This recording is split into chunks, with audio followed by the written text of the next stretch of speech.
What is up, guys? Tuesday, Tuesday, Tuesday, Tuesday, Tuesday, Tuesday night.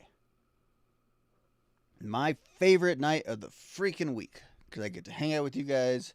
I get to talk a little punk rock. I get to learn some things. I get to tell you guys some things, interact, communicate. I love it. I love it. Love talking to you guys. Glad that these have stayed consistent recently.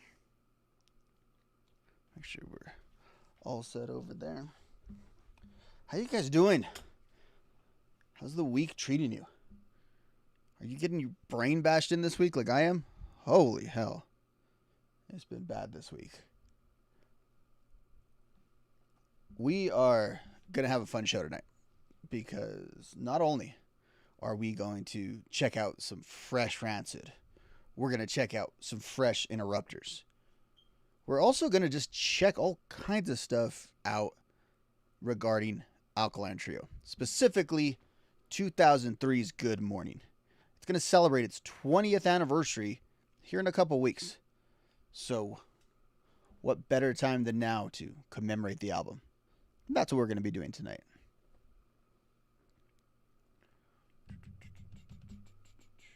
All right, guys. Let's get to it, shall we? Let me take a sip of the old coffee.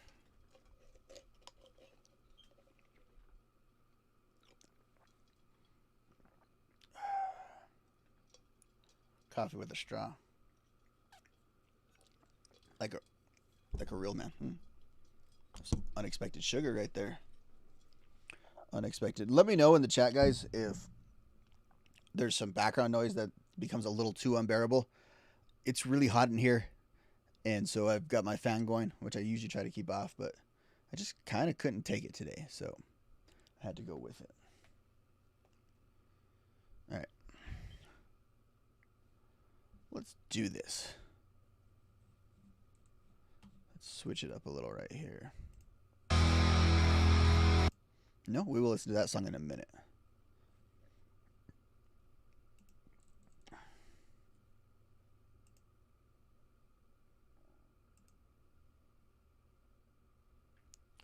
All right, guys.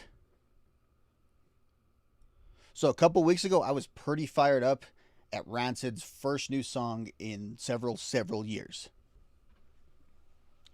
Ow. Tomorrow Never Comes was amazing. I was blown away by it. I was like that on that thumbnail because I was that blown away by that song.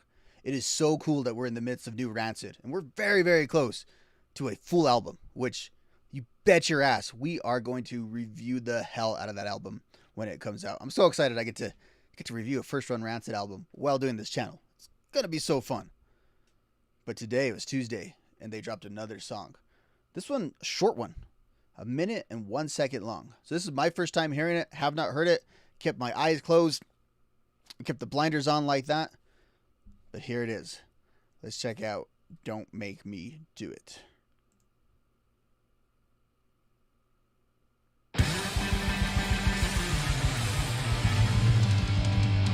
So right off the bat, this looks like to be recorded from the same session that they did the previous video on.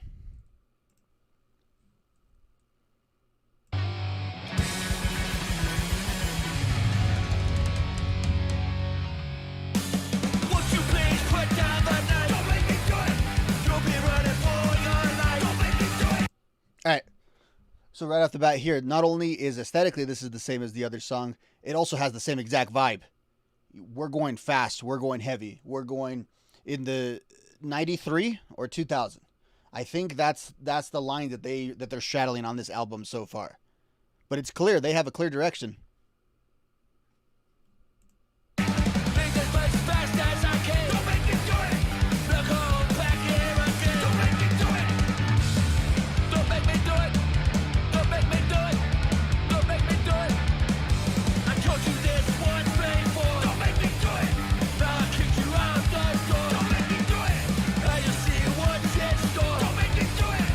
So right here, what we have is classic Rancid, with one guy singing and then all three of them of the vocalists doing that nice harmony on the chanty chorus.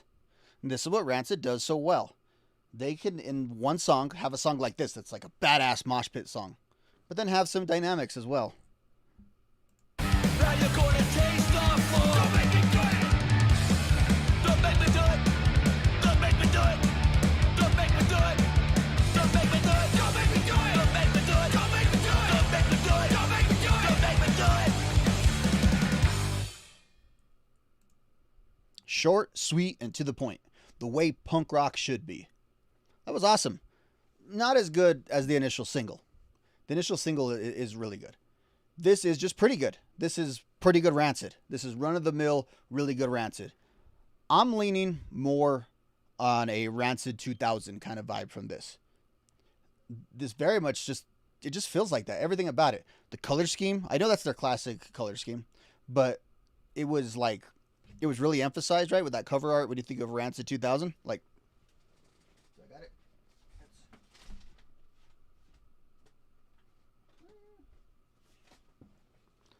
Like that, right? Very Rancid 2000. All of this feels like that. I like the album. I ranked it very low when I did my tier ranking video. When I've talked with 31 TV, him and I have both ranked it very low. But I always want to make clear on that, because I think he legitimately doesn't like it. I want to make clear on that. That is simply just in the context of the catalog. Like, it's a good album. And this is good stuff. This is really good stuff. However, I do have a curiosity, though. Are we going to see any range on this? I don't know if they need to. Can they put out a blistering album like this, where every song is like this? They could. I don't necessarily want them to, though. I like whenever you have a little bit of the ups and downs with them, the ebbs and the flows. That's what Rancid really does well. That's what makes their albums always so dynamic. So I kind of hope we get a little bit of contrast, but what we've heard so far, so good. That was fun. That was fun. All right. Cool. Swig of coffee and then listen to another song.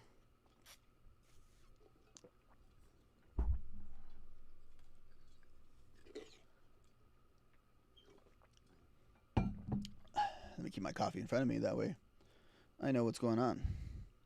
What's going on with you guys? You guys are quiet tonight.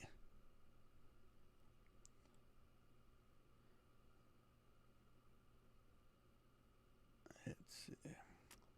Checking out some of the comments there.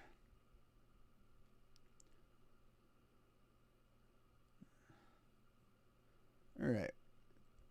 So if we're going to do some Rancid, we might as well do some Interrupters.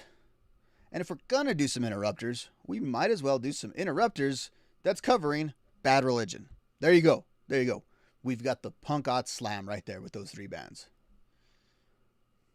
Sorry, NoFX. You weren't included this time. Talked about you a lot last week. Did a reaction to a podcast you did. And actually, a viewer pointed out in the comments that I didn't upload the whole thing. So, just a heads up, some channel maintenance. You will get another file probably tonight on that. So it'll be a re-upload because I cut off the ending and I did not realize that I cut off the ending. And I feel really, really silly about that. All right. Let's check out the Interrupters here.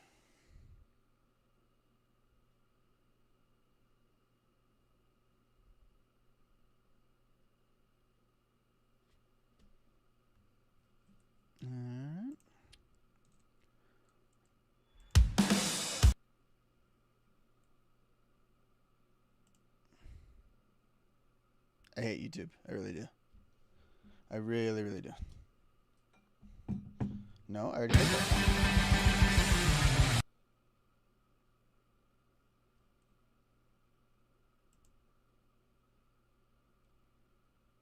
Okay.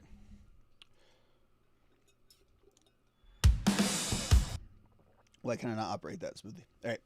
So this will be an interesting one because we actually have already heard this song before. They took it out on the road with them. I think I want to say last year the Interrupters did. So it's not like just this brand new interpretation that no one has heard. There's been live versions been circulating around, like cell phone video and all that. But here we have what is a live recording, but it's a live studio recording. So they can kind of clean it up a little bit. But it is Sorrow, which, excuse me. Well, that's disgusting. That's real listenable in your headphones, isn't it? I would say Sorrow is one of those songs. It's one of the staples right now of the Bad Religion set. But I don't know if there's like anyone, anywhere, that claims Sorrow as like their favorite Bad Religion song. It's a good song. It's an important song. It's a song that signifies a time and place. But I don't know that anyone actually has it like number one on their list. All right. Enough of all that nonsense. Let's see what Amy and the rest of the Interrupters can do with Sorrow.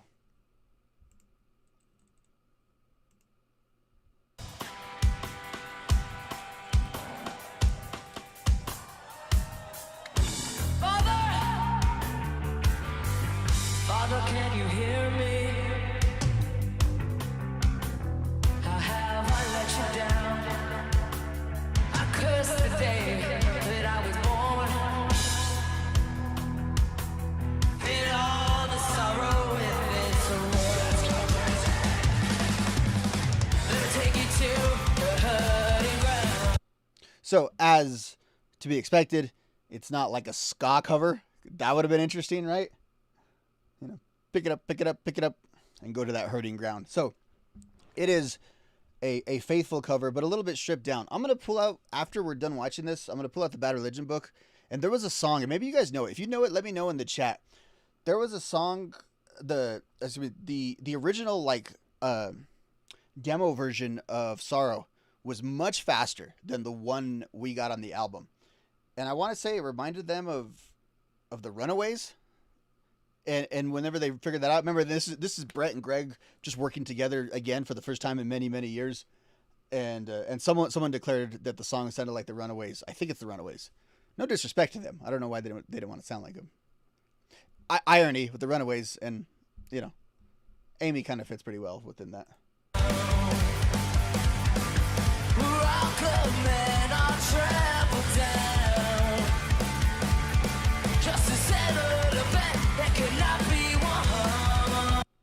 Amy has a really good rasp.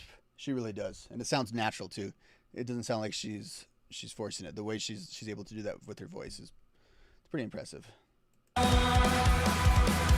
a prodigal father and his son,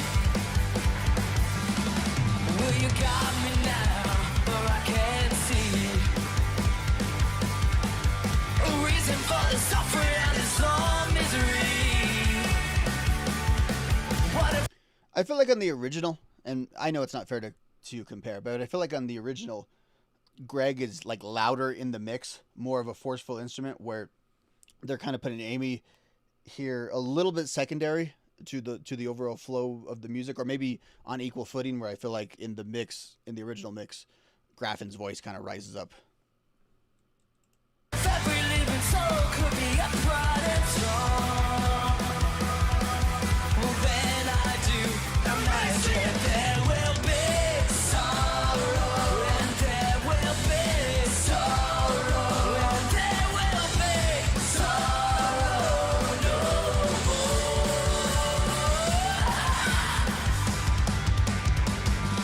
When our soldiers lay their weapons down, or when our kings and our queens relinquish the crown, or when the only true Messiah rescues us from ourselves.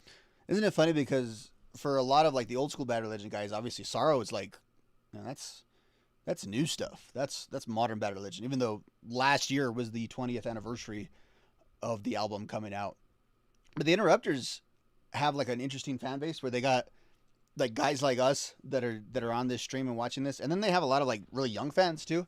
And I'd just be curious to know how many young fans are going to discover Bad Religion off of this YouTube video being uploaded and off of this song being on the deluxe version of the album. You know, because I think they share, the Interrupters obviously have, again, people like us, but I think they have a whole other audience that we're not really plugged into. It's easy to imagine there will be sorrow, and there will be sorrow, and there will be sorrow no more.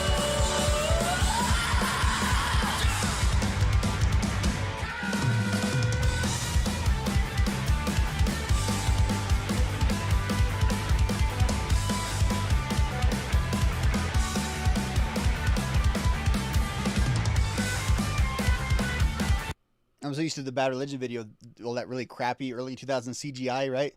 And we're going through it and all those like approximations of worldly monuments and stuff.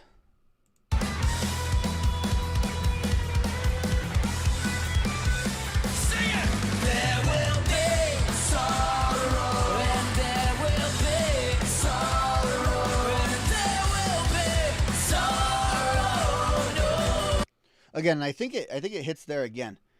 Maybe it's not the mix. Maybe it's actually how she's delivering it. It's just a little more subdued than Graffin's.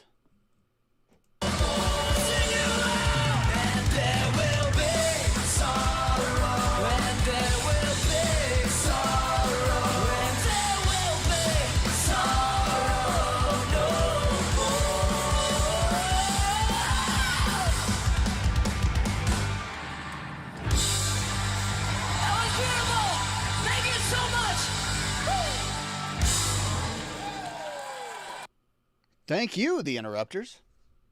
That was pretty good. I'd give it, what do we rate this on? Star rating? 3 stars? 3 stars is a thumbs up. Nothing that blows you away. It's cool, though.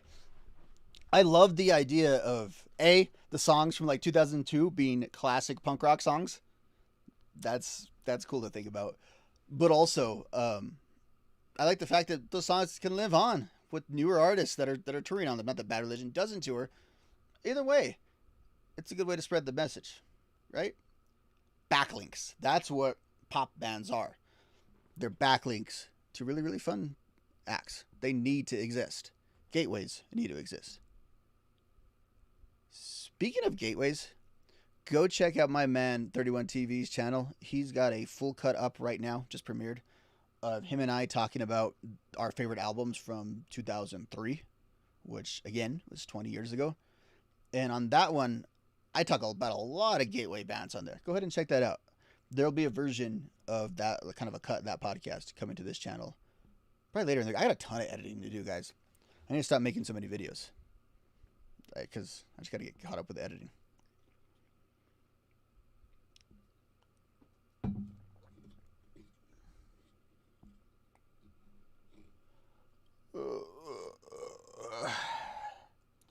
What do you say? You guys want to talk a little trio?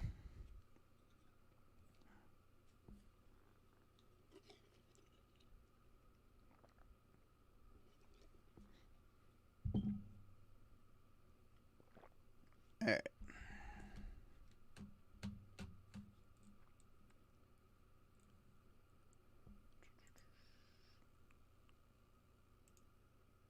There I go, there I go, there it was, there I go. Ah. And you have me back.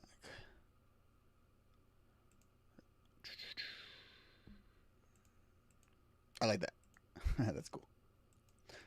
I'm getting way too much of a kick out of that. But who is that on my screen? Who is that? Is that Matt, Dan, and Derek? Oh, hell yeah, it is. And this photo may have been taken years later.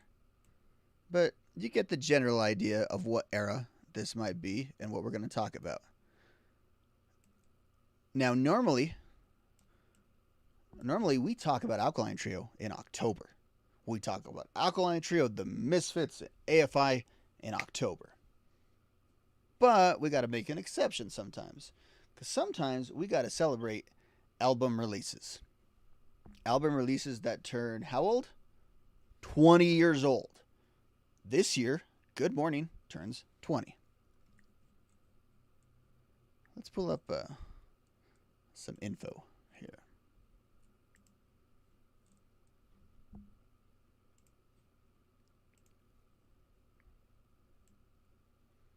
Mm-hmm.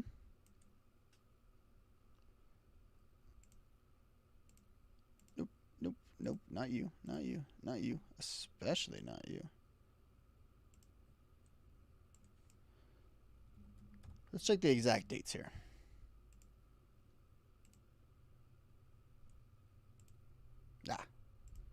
There we are. Our good friend Wikipedia. Never a dishonest moment on Wikipedia. And if we look here and we trust Wikipedia, the greatest source of them all, we find that Good Morning was released on May 13th, 2023. 2 weeks from now, we will be at the anniversary. I just blocked my face. I did not realize that. It absolutely blows my mind, though, that this album came out 20 years ago.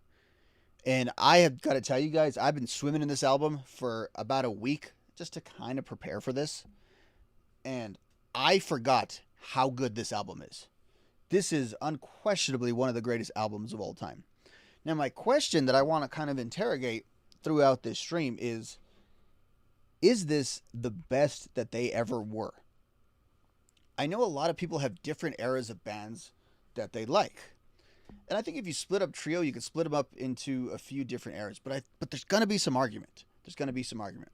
Last year, I did a stream comparing and ranking these songs of Maybe I'll Catch Fire and From Here to Infirmary. And in the chat, I got a little pushback that was not the proper comparison. The proper comparison, it was felt by a couple of people in the chat, to be fair, not just one particular individual, that the better comparison would have been Good Morning to From Here to Infirmary. And I think that person did have a point. I really do. But in my mind, I think of Good Morning and Crimson as a pair. I think of Infirmary and Fire as a pair. But regardless, you get the idea. It's not perfect. It's not this perfect linear thing. But it works. So when you talk about Trio, though, you do have a couple of those eras. You have the early era. The Good Morning era. The self-titled cool little cassette era. That segues into Maybe I'll Catch Fire, who very much sounds like a refined version of that era. From Maybe I'll Catch Fire, that's their Asian Man era. Maybe that's how we'll categorize it. Asian Man Records. They do, of course, leave Asian Man Records and go to Vagrant. And maybe that is why we have to categorize this as the Vagrant years. And you have 3 of their classic albums, obviously. Infirmary, Good Morning, and Crimson. After that, they kind of bounce around a little bit to labels. And they're okay now. They're on Epitaph, and they're in good shape. Epitaph right now does a lot of these legacy bands that would not necessarily have been bands they would have signed back in their prime, but the legacy element of them seems to add to that, seems to be conducive to it. And what's your favorite era? I think a lot of people are going to say the Vagrant years. Personally, I probably prefer the Asian Man stuff plus Infirmary. But that doesn't mean anything. It really doesn't mean anything because, in my opinion, outside of My Shame Is True, they've never actually put out anything that was of poor quality. I would say the opposite. Everything they've always done has been really good. I don't love Agony and Irony, but it's fine. It works. All of their albums work. Even the recent stuff works. Hopefully they have new stuff soon. That'd be cool. I mean, I'm sure Matt's not doing anything. It's funny to me, though, because when I think about Vagrant Records, you don't think of a major label because they're not. They technically are now. Whatever they had was bought out by a major label. So I believe like this era of Alkaline Trio's catalog may be distributed by a major label. Obviously, Alkaline Trio went to a major after being on Vagrant. But maybe Good Morning, in my head, is kind of like their major label debut. Because I think the stats show that it's the biggest album they ever did. Critically, that might be another story. But let's look at some of the raw stats here on this album. Let's look at their discography because it's got some comparisons here that we can make.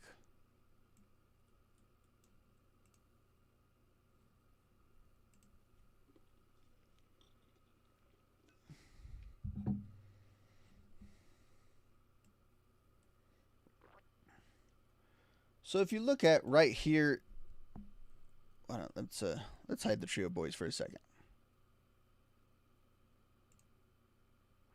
All right. So if you can see that on my screen, and I hope you can, you have their middle albums, their creamy middle, as Vice News once called them. Vice News once called them. And you see here, just look at what they did as far as album sales according to Wikipedia. So the first one to track in like a sound scan situation, From Here to Infirmary in the US did 175,000. Their second highest album in the US was Crimson, 204,000. And as long as these things have been tracked, or the public tracking data that we have for them, the best-selling album, 2003's Good Mourning.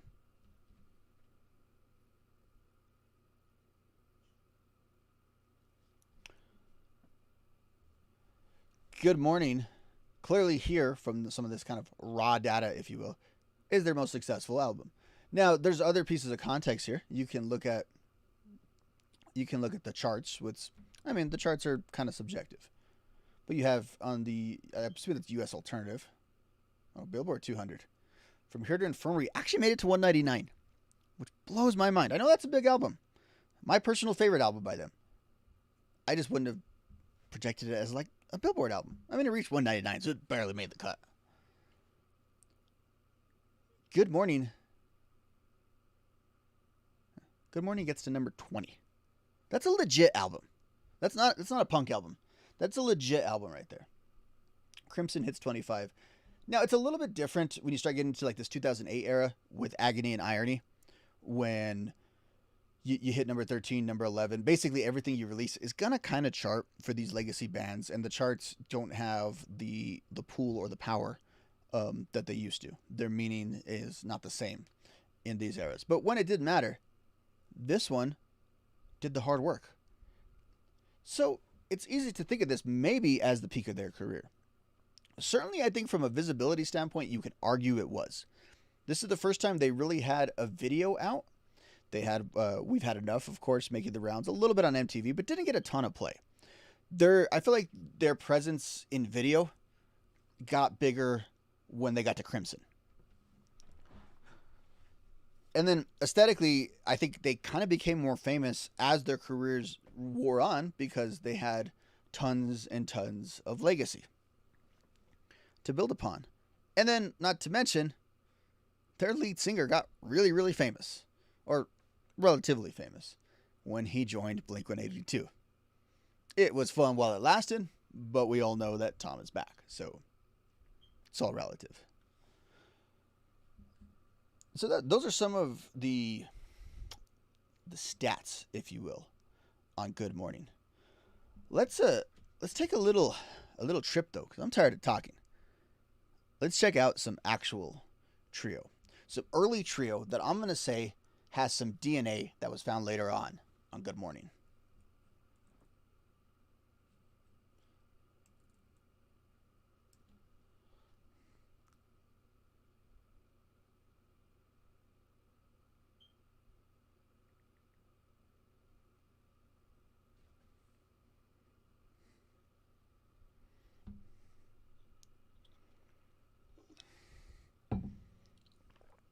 All right.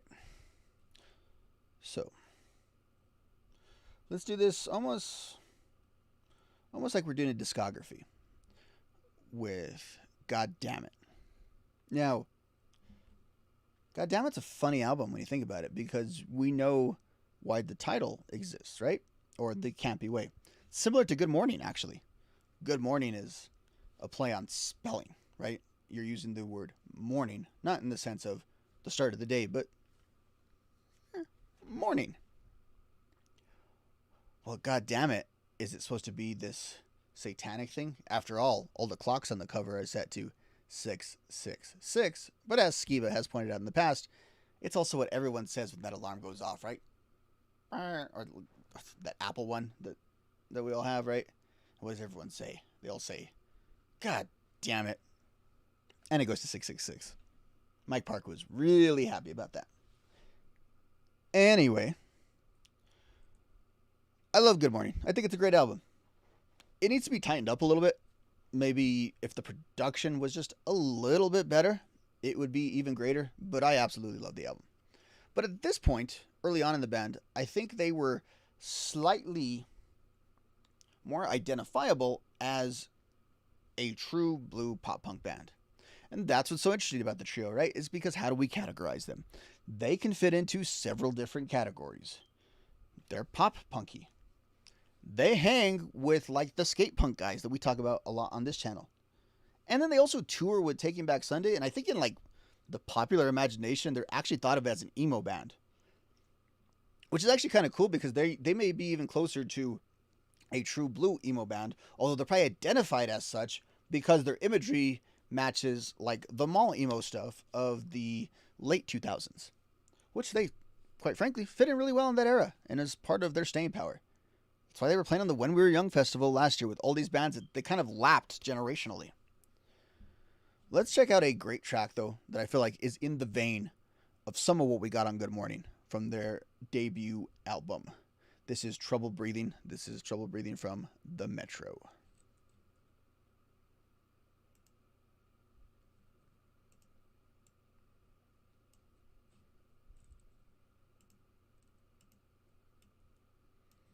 Let me reset that frame just really quick. Oh, I'm moving the wrong thing. That's fine.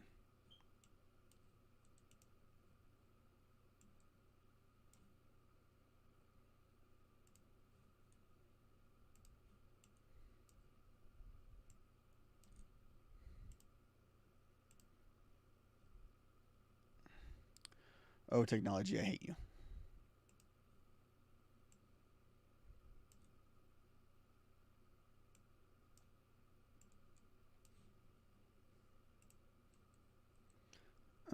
There you go. This is just a fantastic viewing experience for you guys. I'm so glad you're getting to do this with me. All right, let's check out Trouble Breathing.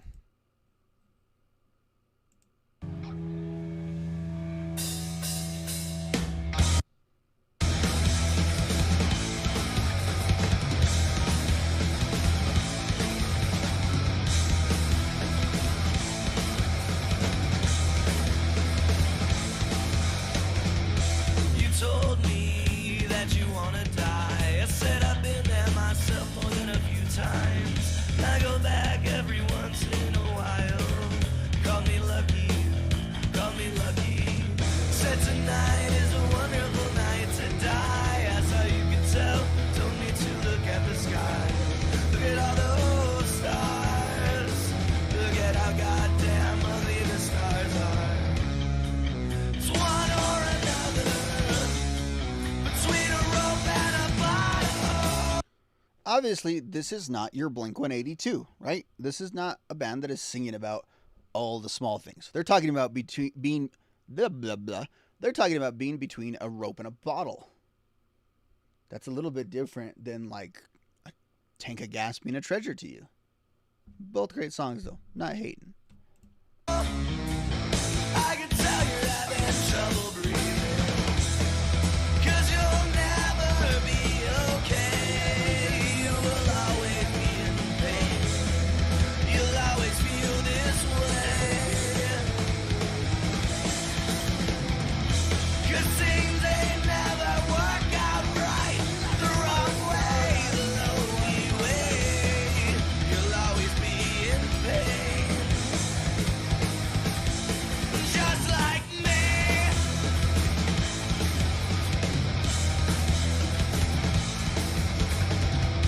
You told me that the daylight burns you and that the sunrise was enough to kill you. I said, maybe you're a vampire. Said it's quite possible I feel truly dead inside. Side. It's one or another. Now, I know this was also recorded in, I want to say 2002, what we're watching here. So it's actually right around the time of Good Morning. As you can see, Derek was there because Derek wasn't there initially. He wasn't there when this song was written or recorded, or a lot of the times that it was played live. That was Glenn. But you can hear his voice. He's got blue in the face voice this whole night, and it really fits this song. But it's also not that different than the original recording. The original recordings of that Alkaline Trio stuff, if we're being honest, like there's sentimental attachment to it for sure, but it's not good. Like the production quality is not good on those early albums. Part of what gives it its charm, but being objective, it's not great. Between a rope and a bottle, I can tell you're having trouble breathing, 'cause you'll never be okay. You will always be in pain. You'll always feel this way. 'Cause things they never work out right. The wrong way, the lonely way. You'll always be in pain. I love this part, right? Don't forget to let your life rot you inside out. What a freaking line that is. Don't forget to let your life rot you inside out. Don't forget to let your life rot you inside out. Don't forget to let your life rot you inside out.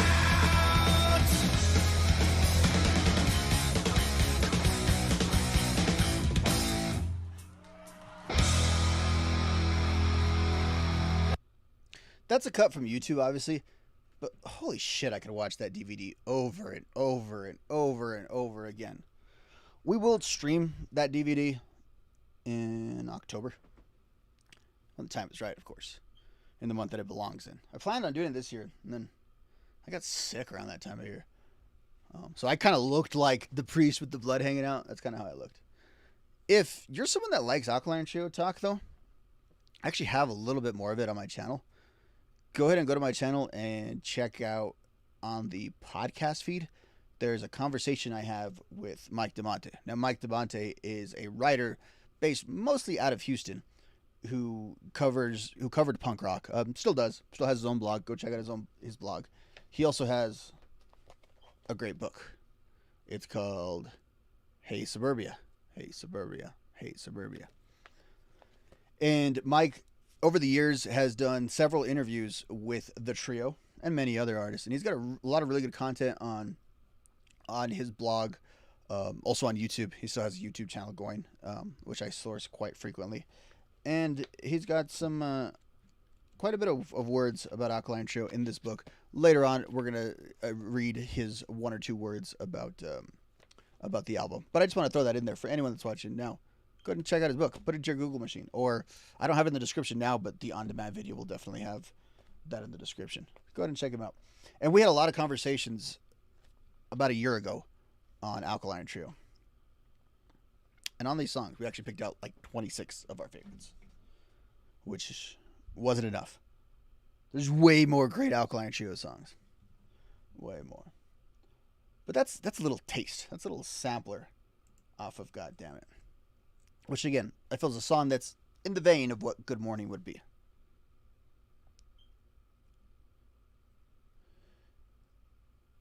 We move from there to Maybe I'll Catch Fire, which I wanted to showcase some Dan for this, because I feel like definitely early Trio is more Matt dominated, naturally. By the time we get to Good Mourning, they are almost two different bands. And we're gonna examine that contrast later tonight. But I want to showcase a Dan song that it's not positive and uplifting in nature, the way so many of Dan's Good Mourning songs are, but it does have that vibe. It's got that Dan vibe. It's gonna be "She Took Him to the Lake." Actually, like a heartbreaking song, man. Like, no wonder you call them an emo band. Like think about the contents and context of "She Took Him to the Lake."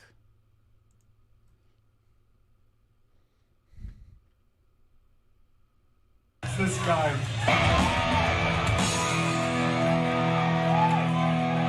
They follow me everywhere I go, taunt me. This is one of the past live recordings. So tonight we're gonna have a bunch of random recordings, a little bit of past live, and the Halloween DVD. So that's gonna be kind of the makeup of where we're pulling from. Alkaline Trio is fairly agreeable on what they do with copyright, so just know we just won't have any first run stuff on. No studio recording versions. I'm gonna have one. If I liked the White Sox, I sure wouldn't tell no goddamn buddy about it. I'd You see, he's a motherfucker.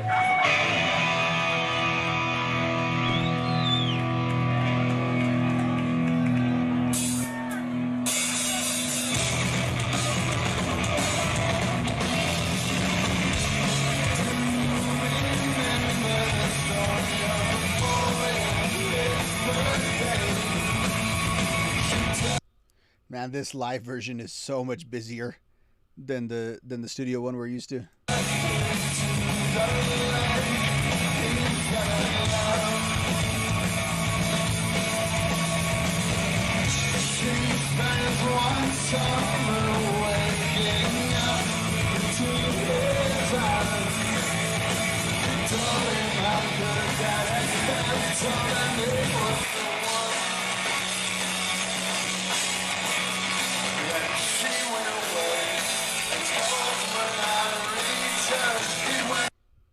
Let's find an acoustic version of that.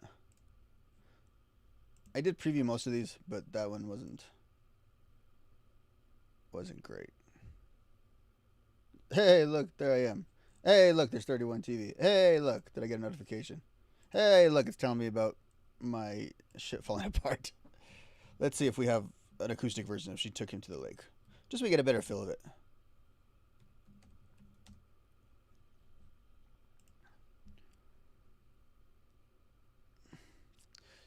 Studio. That'll be cool from 99, but it just sounds... Let's see how that one sounds.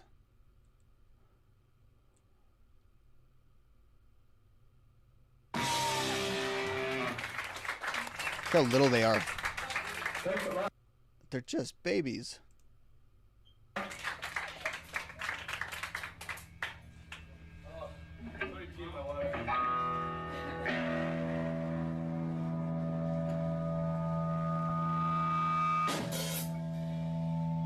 Thanks a lot for staying and watching. Thanks to everybody involved at this nice place. I meant that.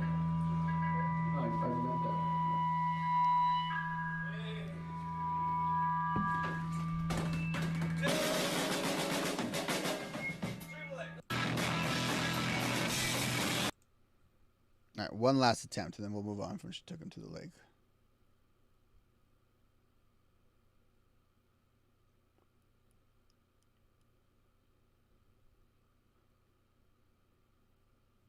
Let's get this acoustic version.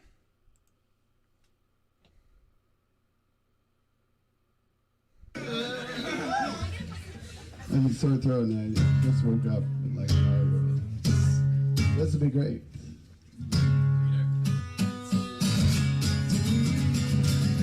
Remember that story of before. Took him to the lake. It started love. She spent one summer waking up together. Told him that I felt, told him he was mine. But then she went away. It's 'cause we're not reaching. Went to see her better eyes. Burning that thing there. Focus to somewhere else. And then somehow it's okay.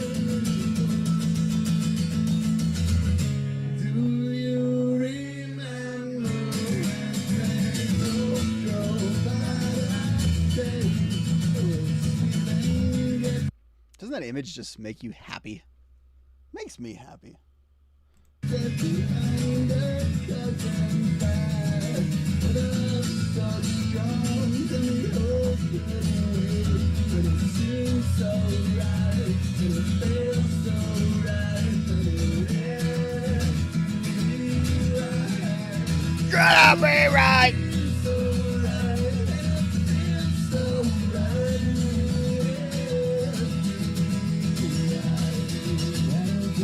I guess that was the part, huh?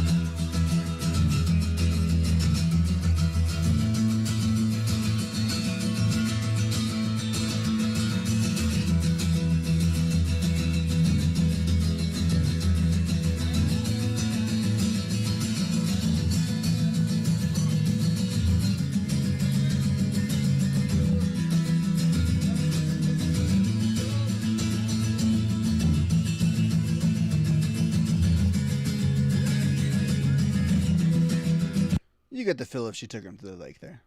Again, progressing through, Dan becoming a much bigger player, and really kind of planting his flag right there. What a cool image that one is too, right? Doesn't Alkaline Trio just have great imagery? I think so. All right, let's hit up something from the self-titled tapey thing. Now, I love Cooking Wine. that might be one of my favorite songs, one of the underrated songs, along with My Friend Peter. The only thing is, I love those songs, but those songs don't quite sound like they would have been on Good Morning. If anything, those songs represent the evolution away from Good Morning. So instead, what are we going to check out? I don't know, because I lost my playlist. No. Let's check out one of my personal favorites, Goodbye Forever, which is just a classic. Goodbye Forever's on, God damn it, isn't it? Should know these things. I don't care. We're going to check it out.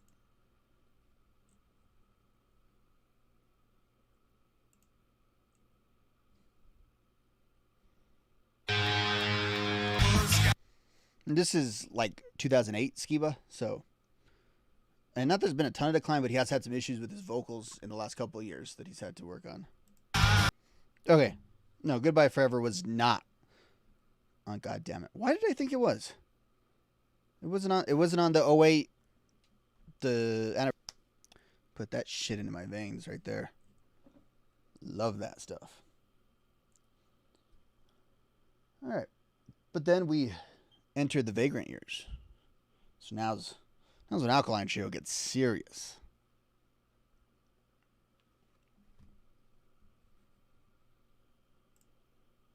And what are we going to represent some serious Alkaline Trio with? How about Another Innocent Girl?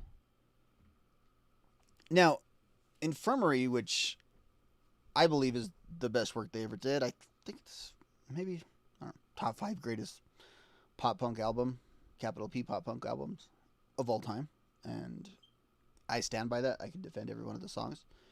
And you have a diversity. You have sort of like peak Alkaline Trio in Private Eye and Chainsaw.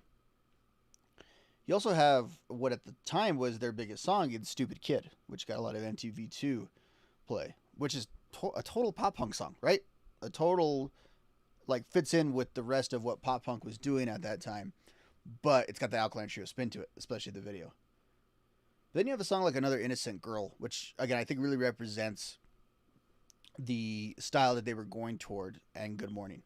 I think Another Innocent Girl and Cringe, or Crawl, actually, Cringe is a different song, different era.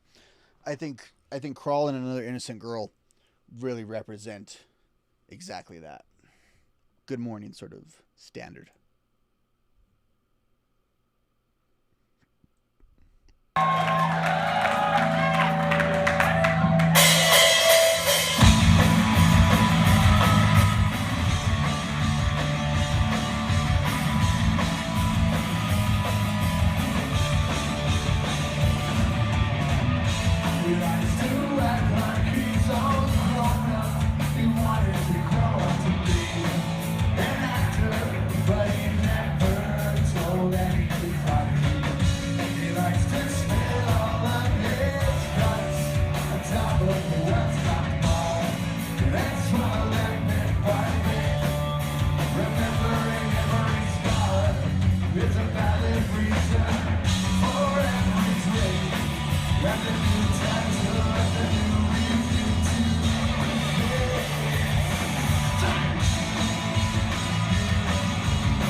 I don't know about you guys. I always felt this song was like written about Matt for some reason.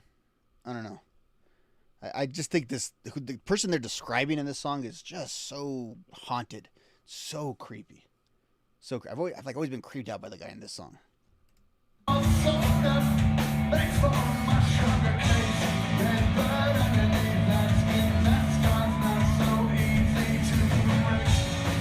with a glass king, now he's careful. Always fires up straight. Can't go outside anymore when it's late. Let's match up the beautiful fate. Another innocent girl just made his live. To the top, to the dead.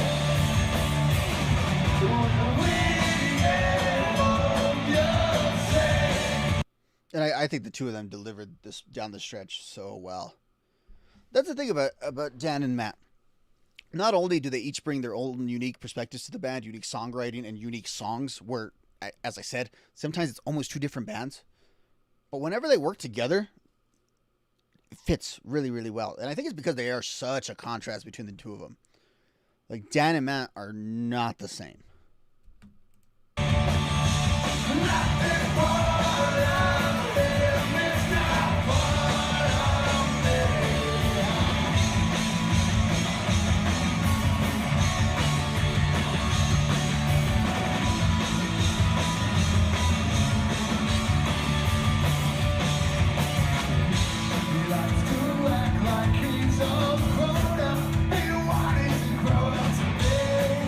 An actor.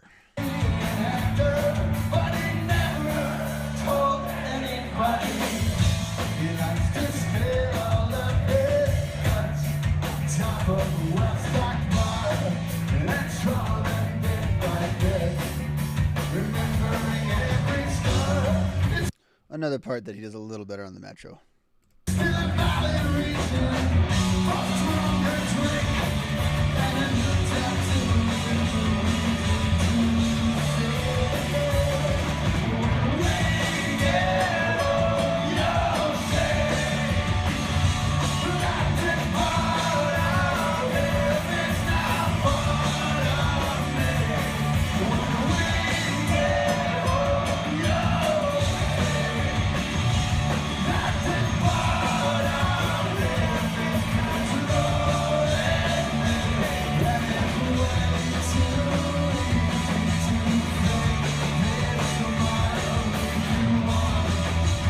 Maybe I'm wrong.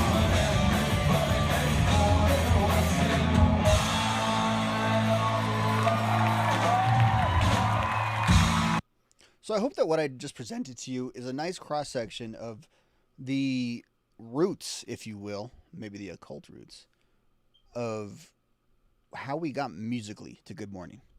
Now, on Good Mourning, though, there's some other factors at play.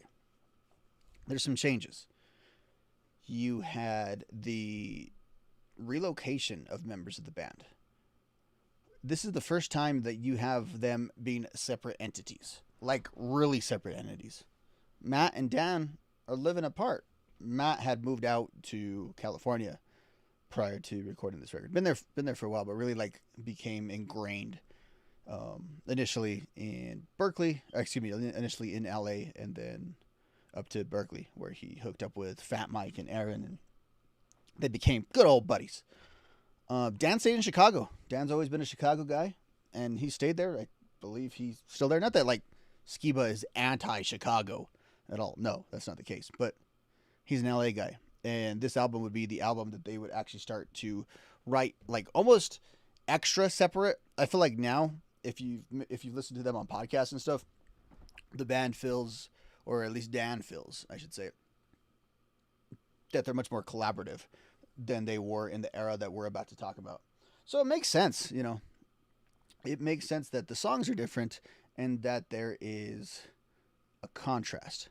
The other thing that happened around this era is they got a new freaking drummer, and they kept him. They haven't let him go. That's Derek Grant, of course, is the drummer extraordinaire for Alkaline and Trio. It's super underrated drummer and a key part of their sound. And I say a key part of their sound. They have really good songs that were written before Derek, but there's definitely a dividing line. Now, how much of that was the inclusion of Derek in the band, and how much of that was the production by the legendary Jerry Finn? Jerry Finn had worked kind of tangentially with Alkaline Trio before. I believe he maybe mixed or mastered From Here to Infirmary, but on Good Mourning, he got to actually produce the thing. And maybe that's like one of those reasons too why I kind of consider Good Mourning like their quote major label debut, or maybe more appropriately to say just their big break. It's just that their big break didn't come on a major. No, Vagrant was very big. Being on Vagrant for like a an emo band or a pop punk band was kind of the equivalent, I think, of being on Epitaph for like a skate band, where yeah, you're not on a major, but you're at the highest level of indie that you could possibly be at. And that's where Alkaline Trio was, and that's where they're situated. They had toured with everyone. They toured with Blink. They toured with other Vagrant bands. They were all around the spectrum, and there was quite a bit of opinions on them. From Here to Infirmary, as I mentioned earlier, I don't quite grasp, maybe because I wasn't there at the time, the way I was for Good Morning, how big that album actually was, and how much that album did cross over and build their fan base up, which happened very, very quickly at that point. Now, they'd been grinding it for years in the 90s, but then, they get on Vagrant, they put on Infirmary. Infirmary has amazing freaking songs, and it's just a rocket. It's just a rocket to there. They pick up Derek, they hook up with Jerry Finn, bam, they get their biggest album. That's how it happened. It was that simple, people. There's little stuff though that's kind of swirling before the album. Let's take a look at some stuff here. So let's check out like the state of mind of these guys. So what I am going to do is I'm going to do the greatest thing ever done on a live stream. I'm going to listen to a podcast. And you suckers who are watching along with me, you're going to listen to it as well. Let me pull it up though, because I kind of messed that up. Now, the members of Alkaline Trio have done a few podcasts over the years, and quite frankly, too many for me to recap everyone, for me to bring everyone into the body of knowledge. But I did go through a few just as preparation for this. One being Dan Andriano's discussion with Chris DeMakes on his podcast for Every Thug Needs a Lady. More on that later. But also, Vagrant Records had a podcast a couple years ago celebrating 25 years of Vagrant, and few bands are bigger than Alkaline Trio. There's a few things I want to point out from this podcast that really sets the tone for Good Morning. One would be how Derek met the Alkaline Trio. We're gonna listen to Derek in his own words. Let me cue up the timestamp right quick.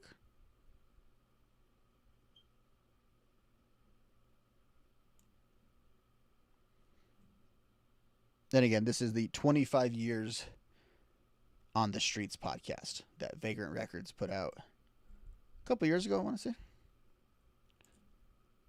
The States, I think mainly radio shows, radio festivals. And, I could see the frustration. Trevor was definitely taking it pretty hard that, For context right here, he's talking about Face to Face. Derek is.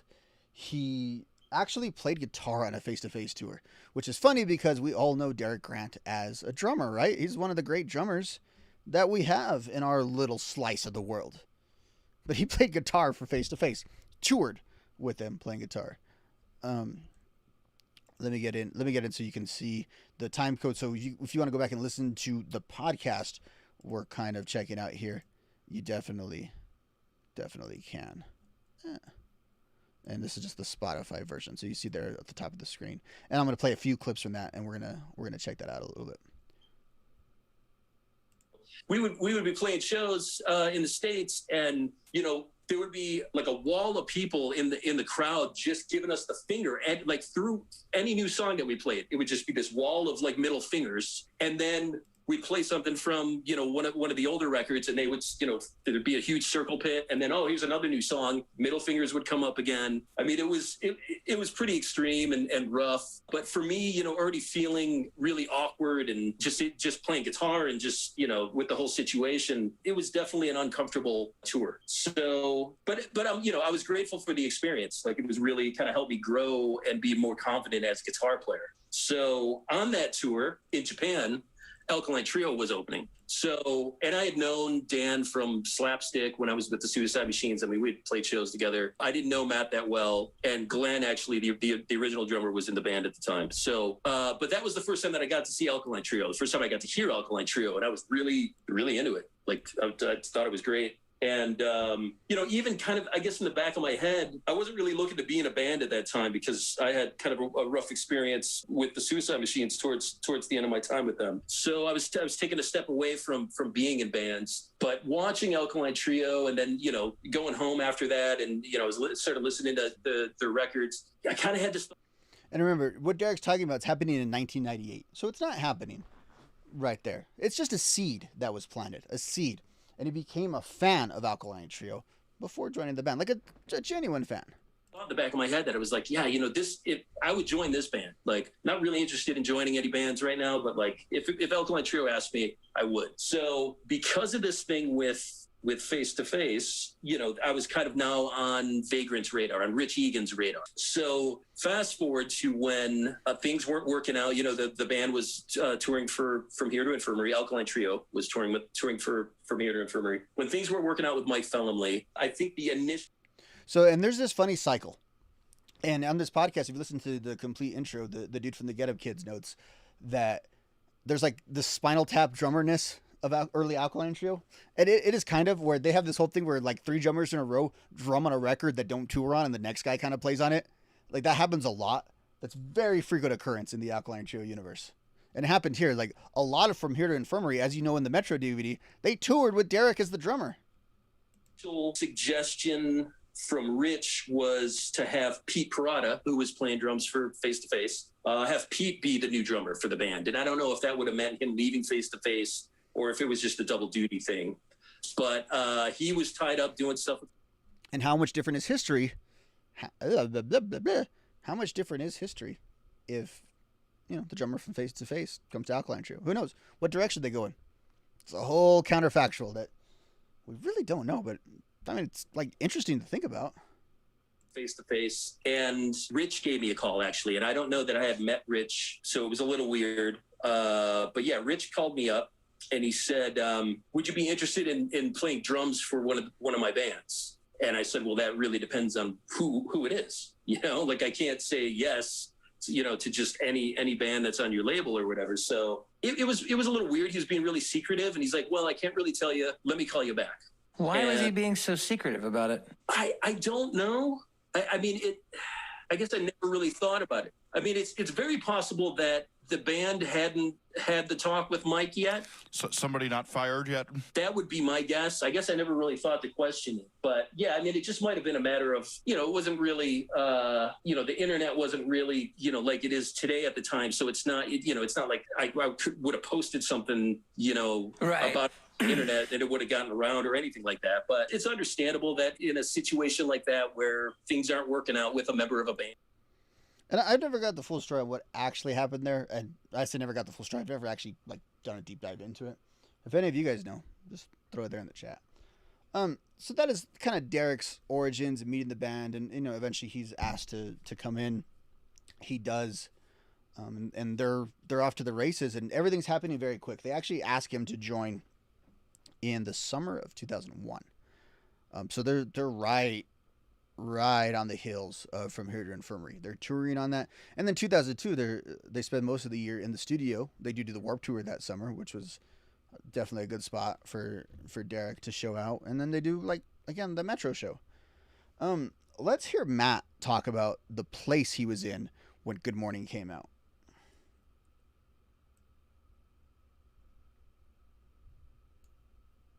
And you know, it was everything happened pretty quick. Absolutely, yeah. Young person. Is that, did you make that in LA? We did, yeah. Okay. If I wanted to, you know.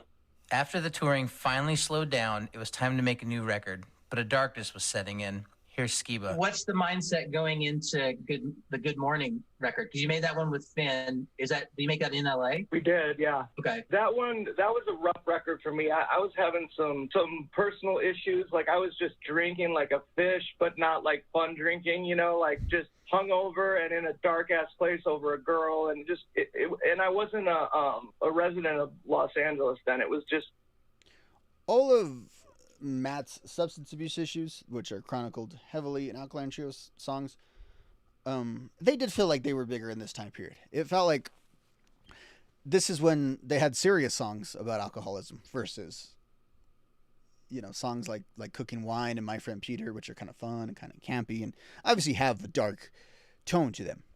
But and we start out the next record talking about injecting the poison of alcohol IV. Kind of this town where like everything happened and I just happened to be there. I didn't know anyone. I didn't, it was definitely like uptown problems for sure, but they were, it was something that cast a shadow over the whole recording process. I think the going into it, we had, we worked really hard with Finn on pre-production and everything, and it's like we made a great record. I think I wish I could re-sing it, but everybody seems to really dig it the way it is. So Nope. His voice was bad. His voice was giving him trouble. It was giving him trouble. That's why he sounds like that. That's not how he sounds, but you get the idea. That's why he sounds like that, though. I'm blue in the face because his voice was just blown the hell out. It gives that record color. It gives that record charm. When I'm talking about that gravelly voice that he has, which he's got a great voice, dynamic voice. He's got that deep speaking voice. Doesn't quite have Tom DeLonge voice, to be honest with you. He's got this gravel, though, in this time period when his voice is giving him trouble. That's why some of those performances at the Metro, and I don't know if that was recorded in rehearsal, but either way, that's, I think, a snapshot of his voice from that time. He is just curving those songs, especially on the Dan songs, when he's coming in and harmonizing, where that raspy, scratchy voice just really, really suits him well.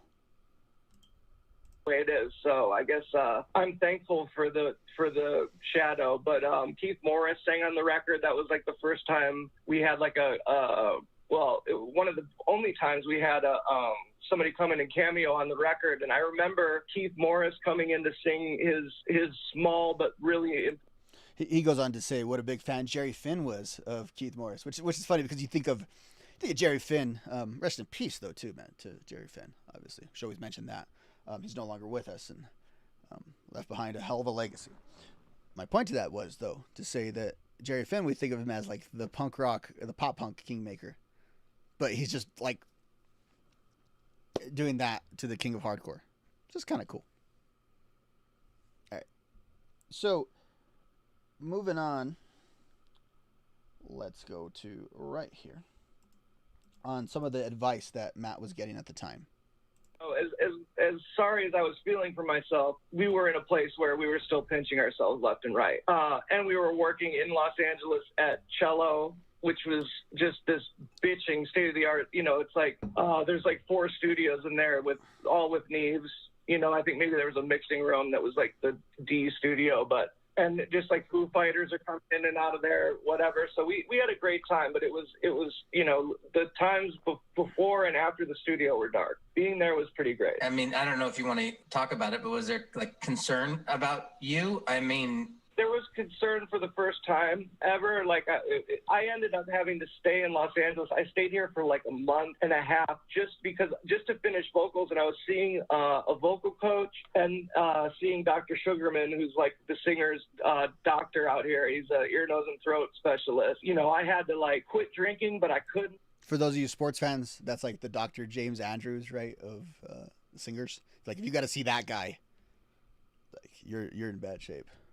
I mean, I was concerned for me. It was the first time that like bandmates and manager and everybody kind of collectively, maybe not at the same time, but maybe the same day, called me and said, "I love you and I'm worried about you." So there was definitely a concern from every part. And that, as in hindsight, as lovely as that is, it makes you, kind of shakes you awake to a pretty grim reality that you're fucking blowing it. But you also, I learned how to shake it off. And we don't think about it enough, but what if, and I don't want to get dark with this, but what if he would have, nothing bad has to happen to him, but what if he would have blown it? What if he would have blown it in this era? We've seen plenty of people blow it, right? That happens all the time. Happens to us all, as Tiger Woods would say. Let's check out what he had to say about the response to Good Morning. his playing, it's just like, fuck, man. Anytime he picks up a guitar or like piano, if anything, we have to tell him to like not be as good. We're like, it's too good, dude. It sounds like fucking Sebastian Bach up in here. Oh wait.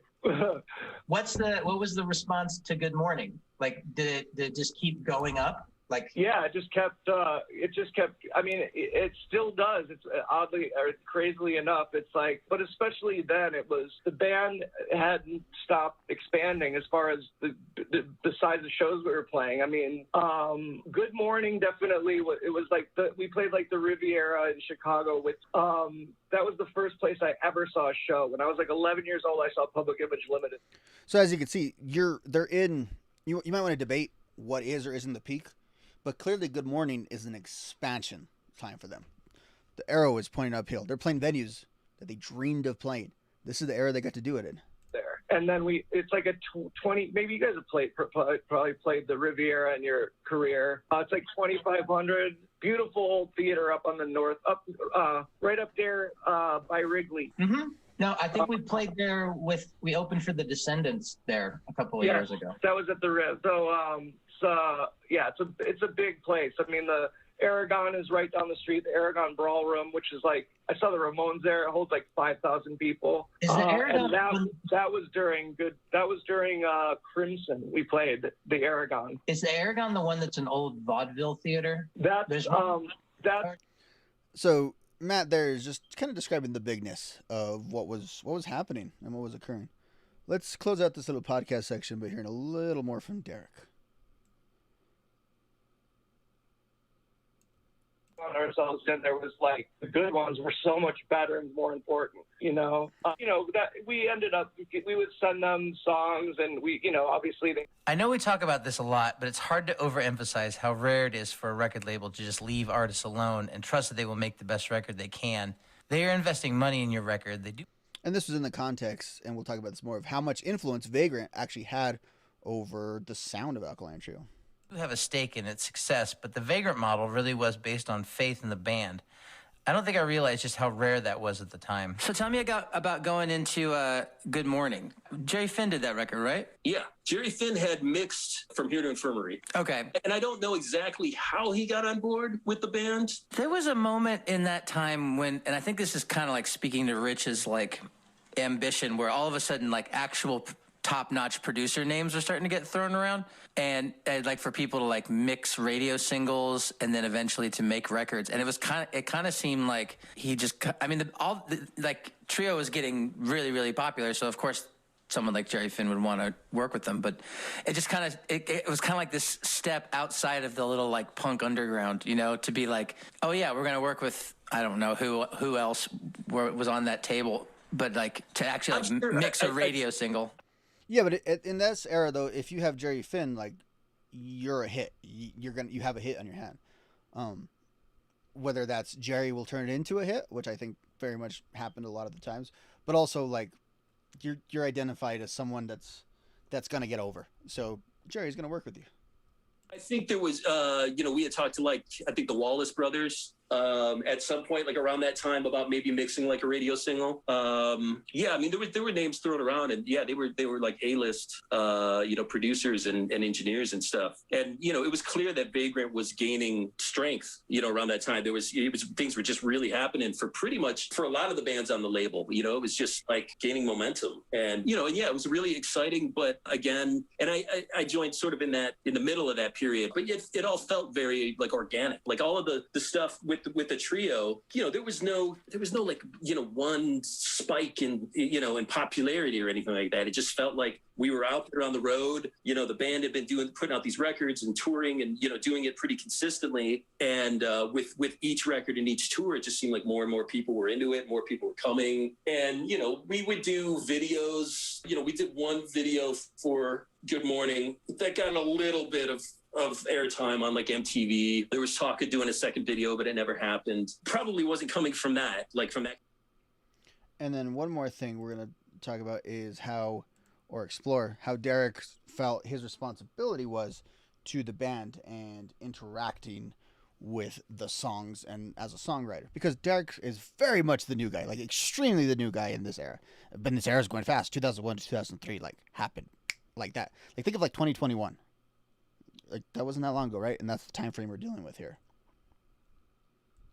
Like the fall is a little harder or whatever. It's expected, that there's going to be a drop at some point. Yeah, we just kind of did our thing with Vagrant kind of growing at the same time. Yeah, it just felt like a very natural, organic thing where everybody was kind of helping each other and working together and growing together. Well, what was making Good Morning like? Because And from my perspective on that record, I was so afraid because I had loved all the previous records. I was so afraid to like change the formula. I just didn't want to change the sound, I guess. The formula had changed because there was a new drummer, but I was being really cautious. So my input on that record, there was like one song that I had written the music for, actually two songs. One didn't make the record. But yeah, it was, I was just trying to kind of, what would Glenn or Mike have played? What sounds like an Alkaline Trio drum part? And then, put my own little spin on it. But it was, I was being really cautious. I was the new guy. I was aware of that. And like, I didn't want to mess anything up. So what's the song on that record that has the really long drum roll? Brr, brr, brr. So we've had enough. Let's get to some reviews on the album. You have here from our good buddy Mike DeMonte, as I mentioned. Go buy his book. Check it out. Just Google it. Punk Rock and UFOs, I believe, is his blog. He says, and he had this on his essential albums of the entire pop punk era. Alkaline Trio showed that Let me start that again. Alkaline Trio showed that pop punk could be poetic, dark, and captivating. Between Dan Andriano's love songs and Matt Skiba's macabre offerings, the contrasting tones make for a classic album that's equally cohesive and engaging. Well said, Mike. Well said. But that's Mike. What did the band have to say about it? Was the band into this? Were they into their own work? Or have they become fans of it all these years later? Well, thankfully, the good folks at Vice actually asked the band to rank all their albums. And let's see what Skiba had to say here. One second, guys.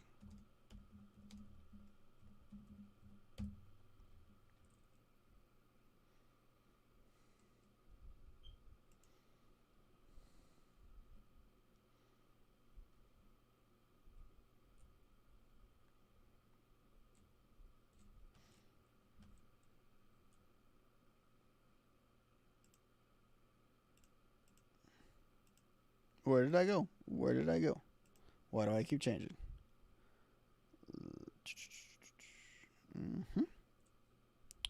Let's pull in my...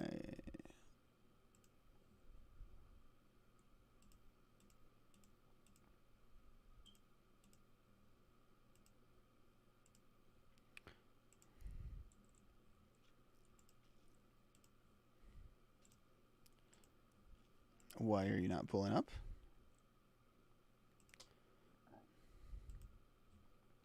If any of you guys want to like produce this show, you are more than welcome to. There we go. All right.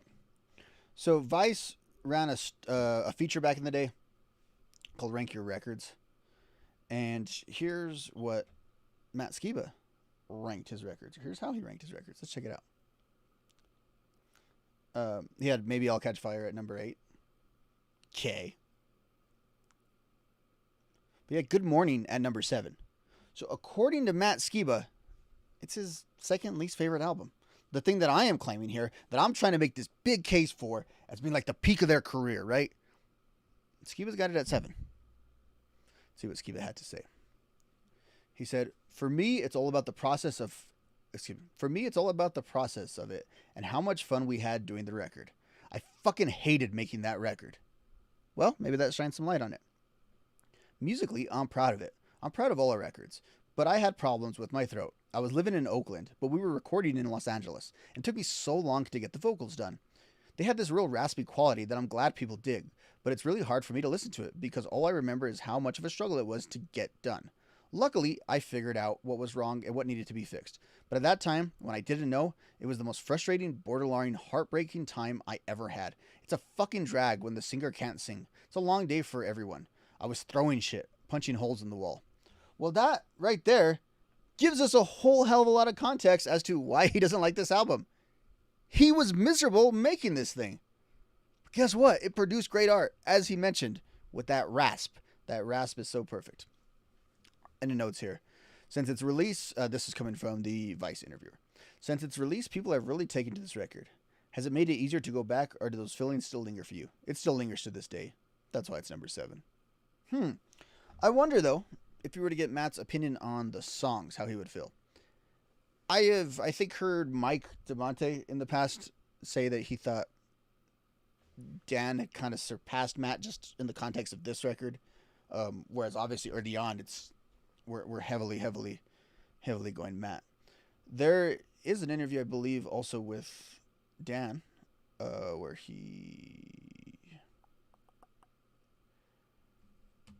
he engages in this same exact exercise. That was Skiba's. Let's see, Dan Andriano. Because he also did this, and I believe he had it much higher. Dan Andra Skiba.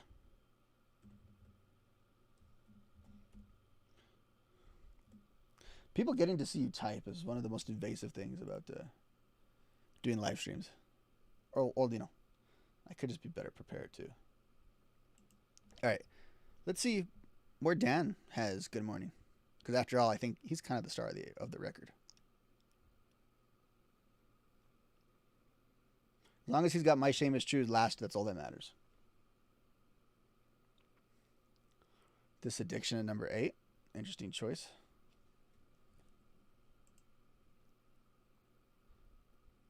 From Here to Infirmary, number 7. Nope. You're wrong, Dan. You are wrong. My Shame Is True ahead of From Here to Infirmary? Talk about smoking popes. Maybe I'll catch fire at number 5. I mean, eventually you have to start ranking these, I guess. God Damn It at number 4. Fair. Crimson at number 3. I think a lot of people would agree with you, or maybe even put it higher. Agony and Irony. No.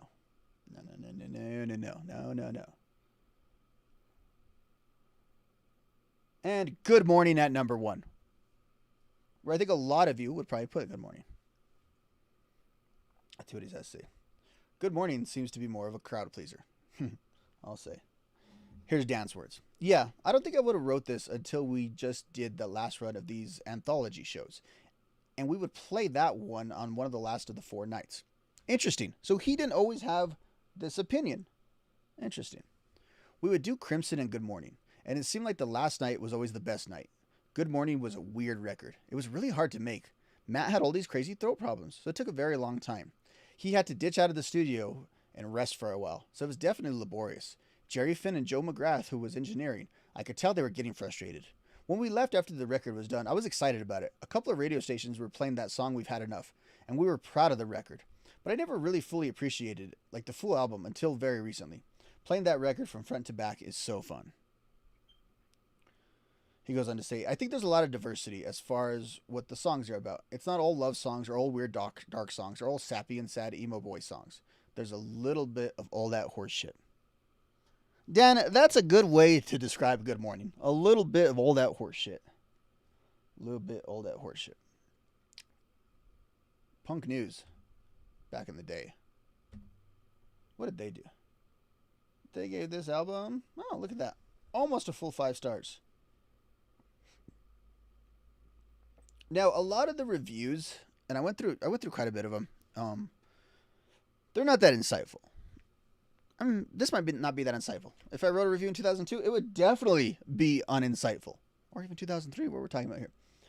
One thing is clear, though. People liked Alkaline Trio because they were what they perceived as a breath of fresh air. You're in the absolute glow of bubblegummy pop punk in 2003. Now, it starts to shift as 2003 goes on, and I think the emo trend was creeping up a little bit, and by the time we get to 2005, like, emo has emoted itself into popular alternative culture pretty heavily. But at this point, it was still fighting for real estate. And I think very clearly, part of what people appreciated about Alkaline Trio was it sounded just a little more mature. Now, the songs are silly and adolescent and murderous and satanic and all kinds of cool shit. That's a joke. It's a joke, folks. My point is, it was different. It felt like if you had maybe a desire to like the poppier punk, but you couldn't really vibe with like the Simple Plans, the Good Charlottes, and the Blink-182s. But you weren't like gonna go to street punk. Maybe you got a little skate punk, but you weren't really gonna go to that. Alkaline Trio was a nice happy medium for you. They existed there. I quote this all the time, but I remember back in the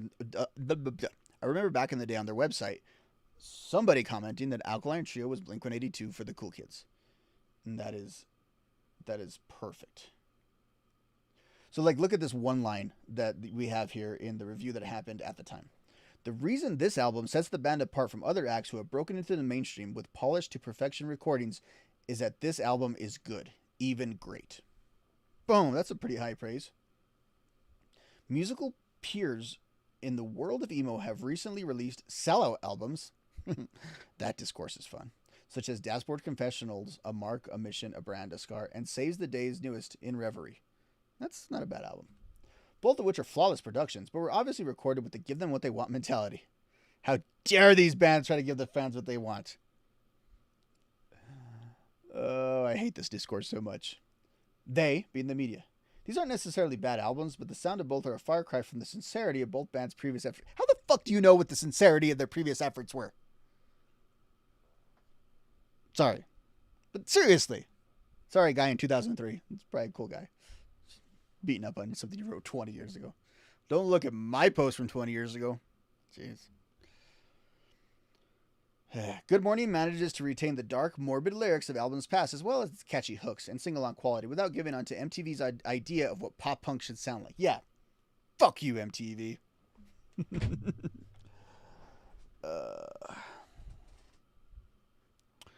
And I really do think Alkaline Trio kind of ahead of their time with where they were with the imagery and stuff. Obviously, AFI is the band on this channel that I've credited with that in the past as well, as a band that really merged like the pop punk kids with like the goth kids very well. And then you have the stuff that comes out in the later 2000s that really reflects that. And there's not even a line anymore. Alkaline Trio doesn't get as enough credit, and rightfully so, as AFI, but they're definitely a part of that, and they're ahead of their time, right? That stuff was going to appeal to people later on. And I don't think they did it for any sort of clout chasing or trendiness. They just thought it was cool.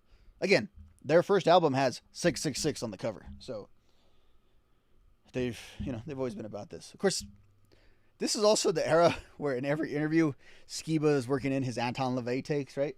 He's got to get that in. Him and Derek. And as they mentioned in that podcast we listened to earlier, like poor Dan was, just like this Elvis Costello guy, and and it stuck with the Halloween kids.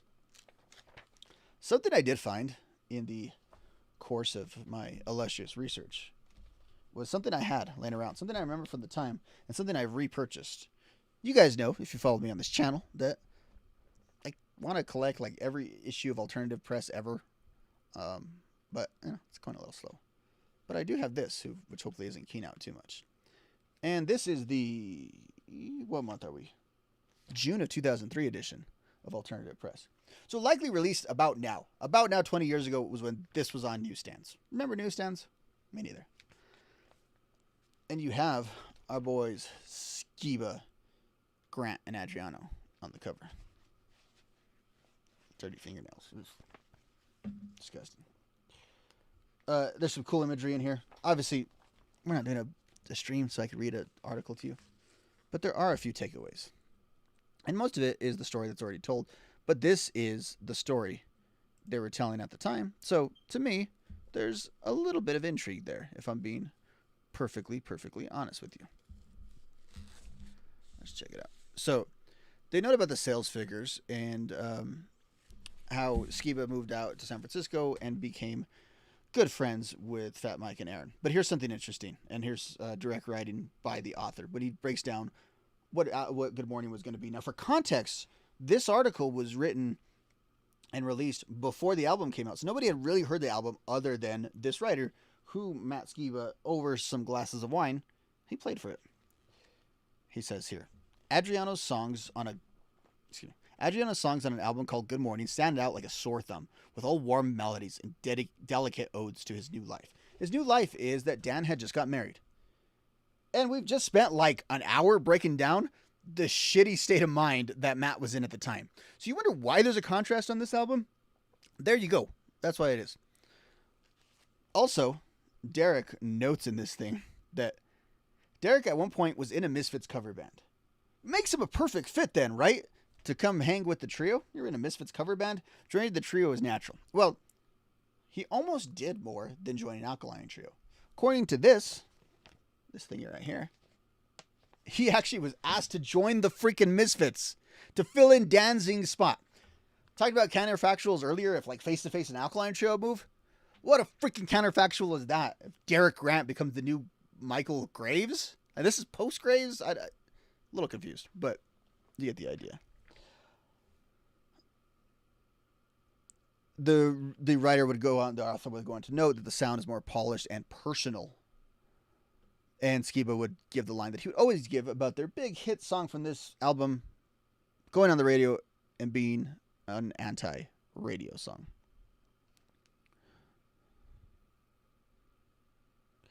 And the biggest thing I have here is the kicker of the article. And I want to just kind of express that to you guys here.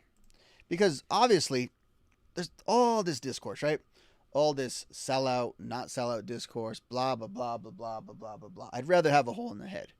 But the thing about it is, when you read this, you realize that every band can say, we don't care. We just do our music.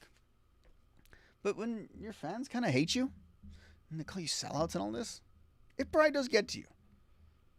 I mean, it probably got to Green Day that they were like ostracized from Gilman, right?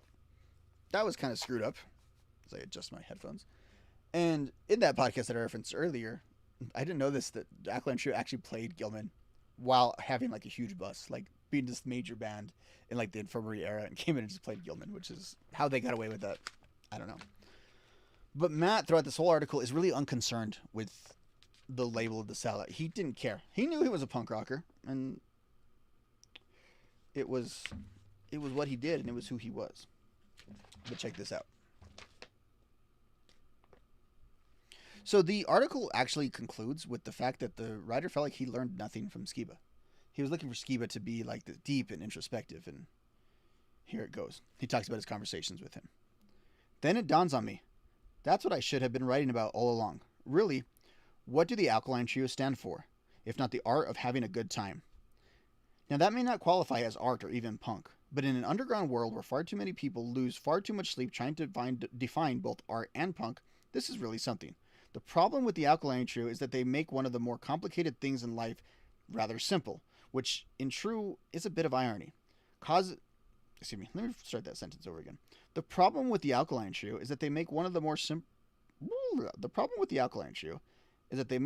more complicated things in life seem rather simple, which in true bit of irony causes people like me to make things more simple than complicated. Reading, folks, reading is not my friend right now. But I come to realize that this isn't actually a problem at all. It actually, in a weird way, is what makes Alkaline Trio so special. For some reason, I feel the need to get a hold of Skiba and tell him this. When I finally catch him on his cell phone, he's about to hop a flight to New York to participate in a photo shoot for this article. After a little small talk, I talked about the photographer yesterday, and he said there's a graveyard by his house. He says exactly. I tell Skiba more or less what I've written above, though he seems a little thrown off by it. He eventually thanks me for saying so. This is true, he says in agreement. It's what the band is about. We write songs, we record them, and hopefully people dig them. I can say that there's more behind it because there really isn't. People can take their band as this real serious thing that needs to be protected. And I don't think anything could be further from the truth. It's like, relax, he says, with a laugh. You're just playing music. What an interesting perspective. You know, all this tension, right? He's got this cover of this magazine. He's got this huge album that's coming out. He's got songs on MTV. He's getting cameos from Keith Morris, right? Like, I mean, what a time. And he's like, yeah, we're playing a fucking punk rock band. We don't need to take this seriously. And that can be read multiple ways, right? When you think about how Alkaline Trio actually operates. On the one hand, they have like this very serious tone to a lot of their music, right? They, it's serious, it's dark, and they're not Blink-182. They're not Good Charlotte. They're not this teeny bopper band. At the same time, like, I mean, there's a needle scratching me. It injects the poison of alcohol IV. Not exactly like high-minded masterpiece theater here, either. I have talked and read a lot. Let's see what AOL had to say about the trio. Let's actually watch it. Do you remember these AOL sessions? Remember when AOL was such like a big deal as far as like the web goes and all that?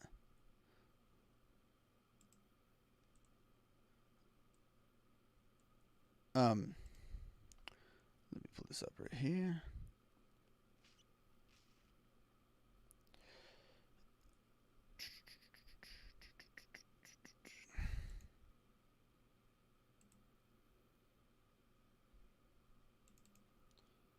Hope you pull up. There. All right. So let's check out this little feature they did with AOL. Now, I want to say, like, you'd go on the AOL homepage, right? And there was, like, a list of artists or something like that. That's how this worked, right?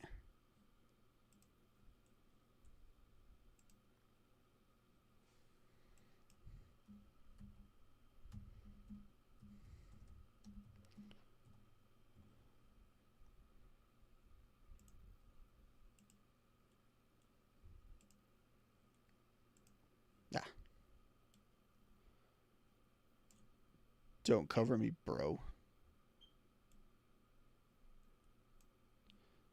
There we are. And this is some of the background to Good Morning that was given to AOL viewers.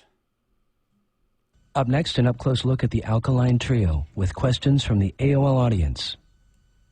Hi, we're Alkaline Trio, and you are watching Sessions at AOL.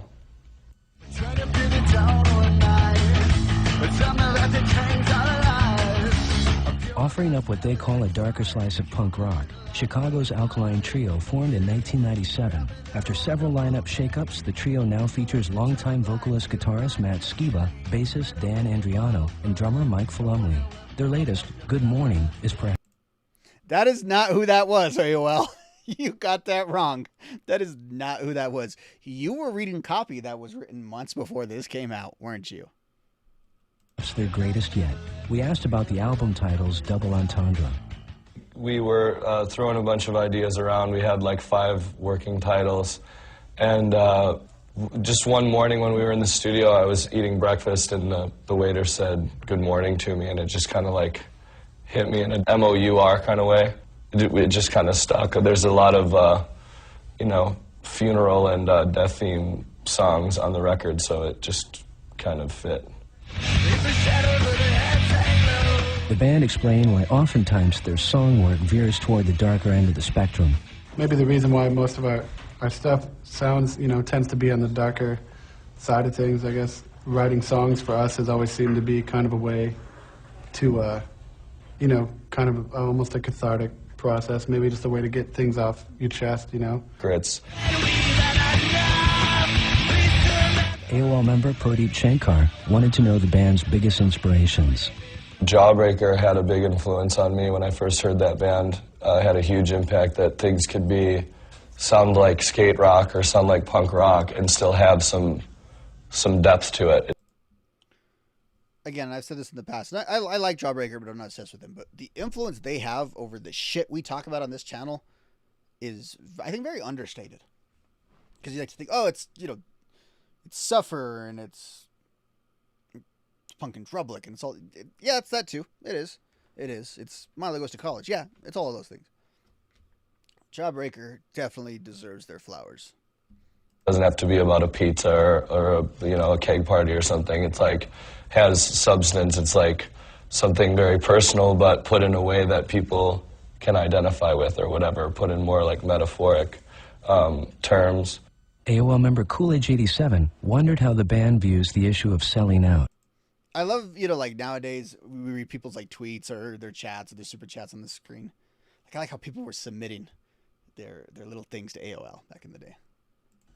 If you're not doing it because you love music, then you're selling out. And there's nothing wrong with that. If that's whatever that's what your thing is. For us, it's like we love this band, we love this music. If it's ever stopped being fun and we kept playing, we'd be selling out. We would be selling ourselves short.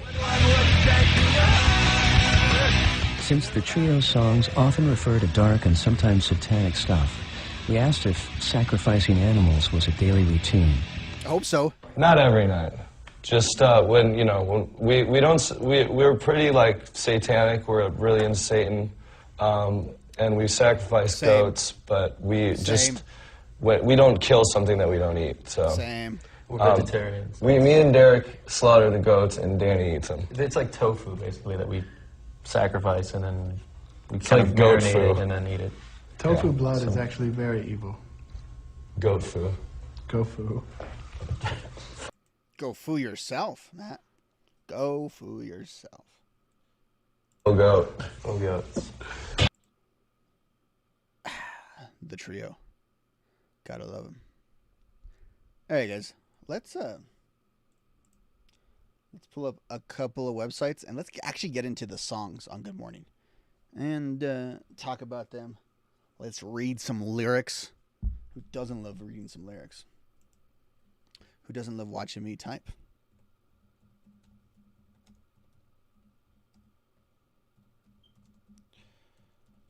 So for our lyrical references, we will use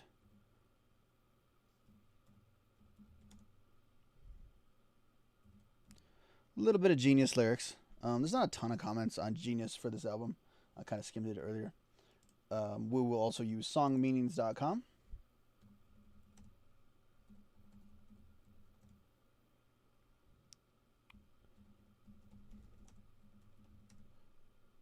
And maybe we'll use a little bit of Reddit too, if we have a question. There's different songs that different Redditors have gone pretty deep on, which is kind of cool, obviously.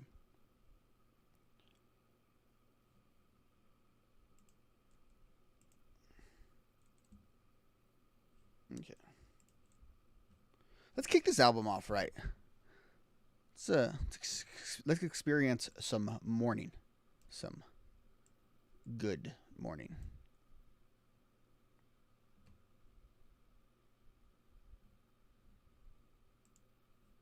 Oh, look at that. It disappeared.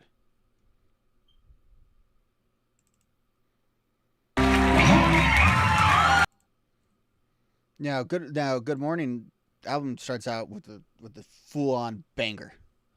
And much like Matt, I'm wearing that Misfits shirt because I'm a fan of the Derek Grant-led Misfits. Thanks.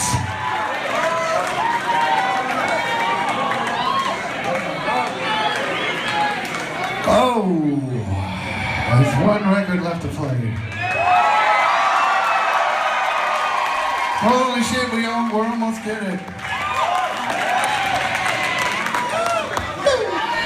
Hey, thanks, Williamsburg, New York, East Coast.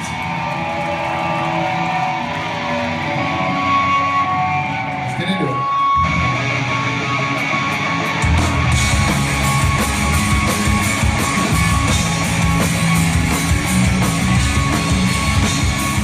Step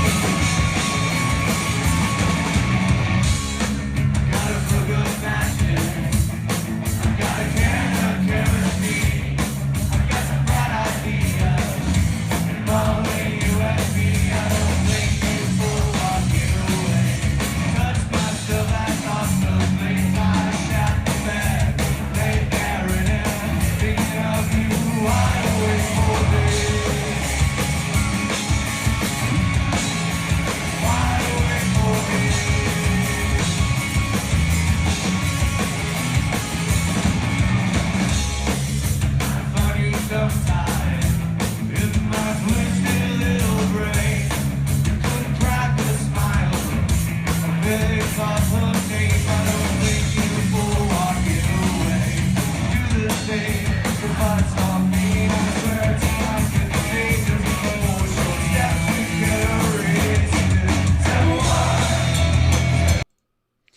such a pretty song about romantic desires and how they manifest themselves. I mean, it's a love murder fantasy. It's what it is. I don't got to sugarcoat it, but it's a great freaking song.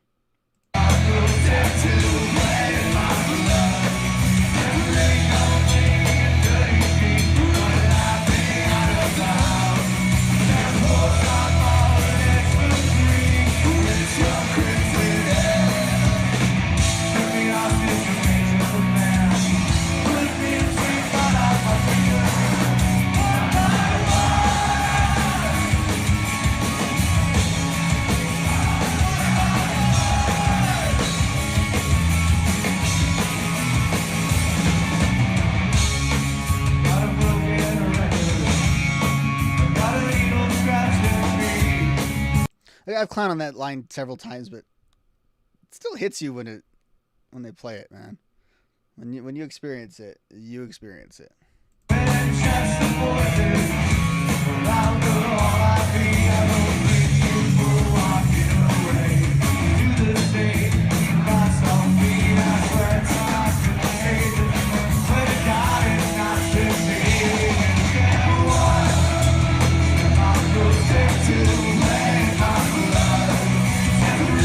And if you were a Trio fan back in the day and you were really worried about your Trio was going to get changed and you popped open the CD, put this on, you haven't heard We've Had Enough, I guess, and you're listening to it, and that's Trio, right? Is there that much of a difference between a song like this and Private Eye to open a record? I don't think so.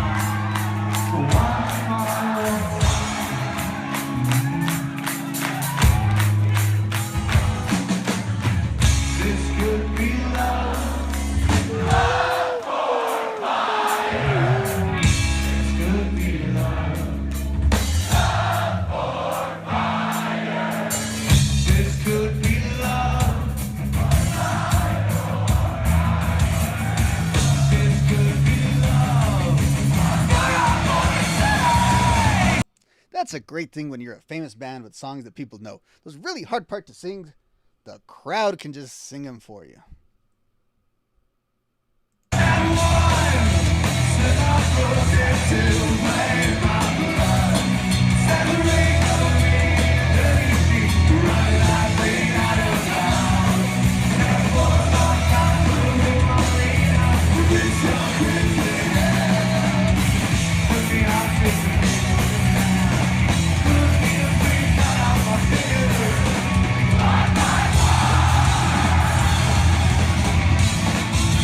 So in the past lives recording, Matt was like, all the parts for that raspy voice, and I get all that trauma coming back to me.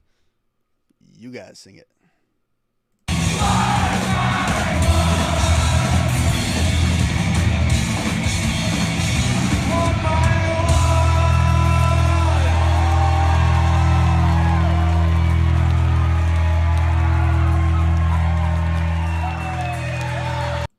What an absolute banger of an opener for them. Kick off the album. And they have all the Alkaline Trio elements in this song. Just looking at the lyrics, it's the dark and brooding. But it's also campy. Injecting the poison of alcohol IV. And a broken record. I got a needle scratching me. Come on, man. Just come on. Like, again, if you are that pop punk kid that's into Blink-182, that kind of sounds cool. If you're like the Cure fan that's trying to get into punk rock, this also sounds cool. Let's see what the big annotation here on Genius had to say. This Could Be Love is the opening track on Alkaline Trio's fourth full-length album, 2003's Good Morning. It is sung from the perspective of a sexually submissive person with an all-consuming fixation on masochism. Well, duh! He was hanging out with Fat Mike at the time! Someone who has conflated sex and violence to an alarming degree. I read these lyrics as an extended fantasy, which they are. A dialogue taking place in the narrator's self-described twisted little brain, rather than a monologue that's being spoken aloud to the object of his affection. The song initially comes across as sort of a love song, albeit an exceedingly dark one. However, it eventually becomes clear that the narrator does not have any sort of close relationship with the woman being addressed here, as he admits that he doesn't even know her name. I didn't catch your name, as they say in verse 2. When the narrator's almost total unfamiliarity with the woman is revealed, we realize the song is not about a relationship gone south, but about a stalker who's having a horrendously violent fantasies about a stranger. The twist, however, is that he feels no inclination to commit violent acts against her. On the contrary, he wants her to torture, murder, and dismember him. Again, hanging out with Mike in this era. He goes on and on and on. But, so that's interesting. I think it can also be read as a song of a lost relationship, though, because you are dealing with, I think, kind of almost like a multiple personality situation in this song. It's just my take on it. So I would say that Genius annotation is slightly altered. Although, whoever wrote this goes on an amazing run here to talk about this song. I mean, I can't believe people would spend hours and hours talking about this song. I mean, I'm only 2 hours into this stream and I've only gone through one song. So, who the fuck am I to talk? Let's get to the big hit of the album. We've Had Enough. Now, We've Had Enough has a few things to talk about because it is in the vein of the tradition, as we have talked about on this channel many times, of the punk rock song that says screw you to the radio.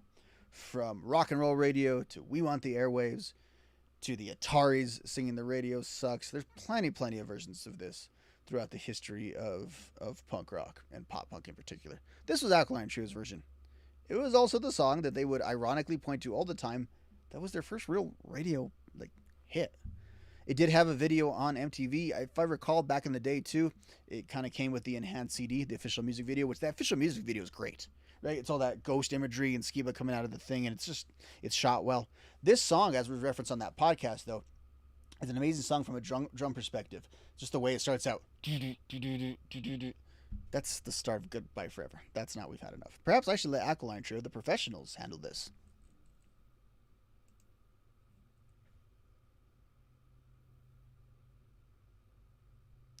First off, let's check out what AOL had to say about Keith's... We asked about how the cameo on the album from Black Flag... Keith's appearance on the album, how that was handled. And Circle Jerks member Keith Morris came about. Circle Jerks did the last leg of the Warped Tour last year. We were on stage every day watching Circle Jerks, and we started to notice that Keith was on stage every day watching us and wearing our shirt when they would play, and it turned out he, took a liking to us. So we became... friendly with him, and when we came up with this song and we started recording it, Keith just seemed like the obvious choice, and luckily he came in. It was a blast. It was a dream come true for sure. A dream come true, absolutely. How stoked did everyone have to be? We heard how stoked Jerry Finn was. How stoked were they all? How stoked are we going to be on We've Had Enough? Hi, we're Alkaline Trio, and you were watching Sessions at AOL. And as a part of that same little broadcast, they busted out We've Had Enough. So let's check it out.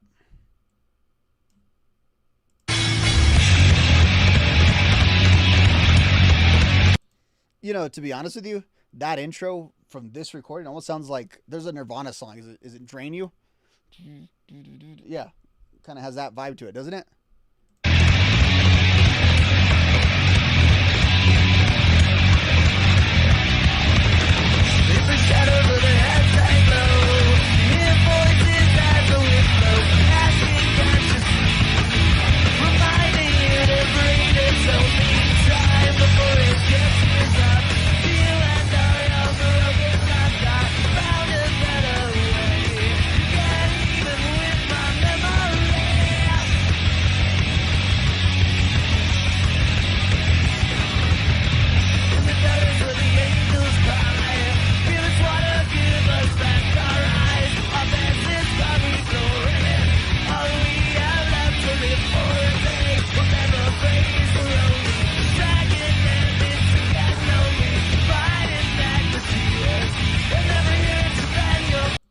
People, you might want to debate how good of a lyricist is Skiba.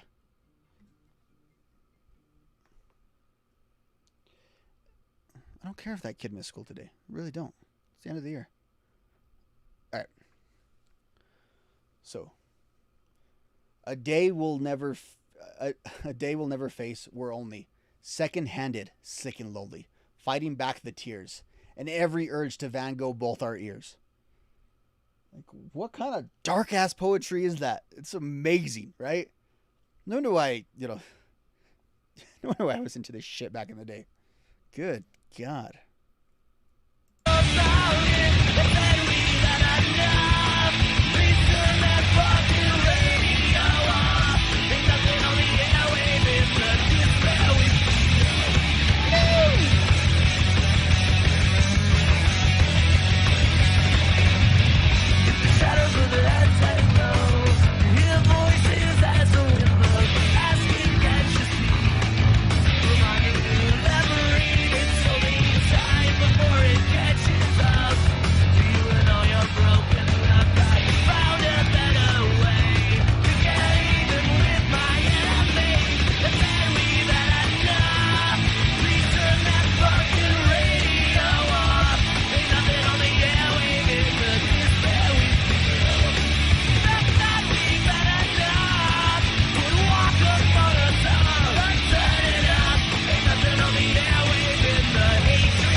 I agree, Matt. Put Walk Among Us on and just turn it the fuck up. Absolutely. Absolutely, Matt. You are 100% correct on that.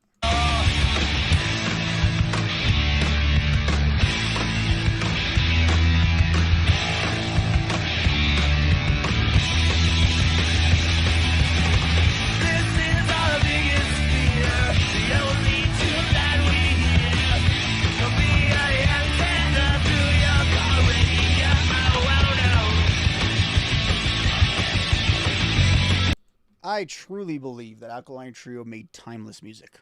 Timeless music. However, this is our biggest fear. The only tunes that we hear come via antenna to your car radio. Oh, no, no. Now, there's your fear. There's a fear. It just doesn't happen to your car radio antenna. It happens on this thing right here. That's our greatest fear.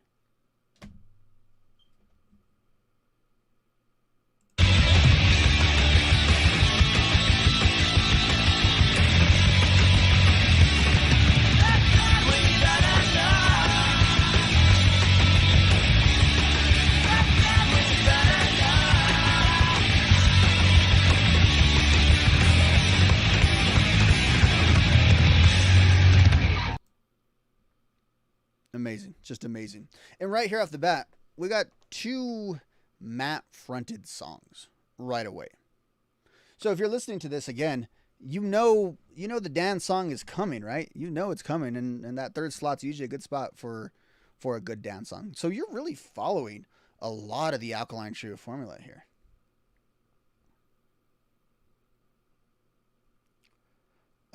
Here's the little annotation here real quick for this one.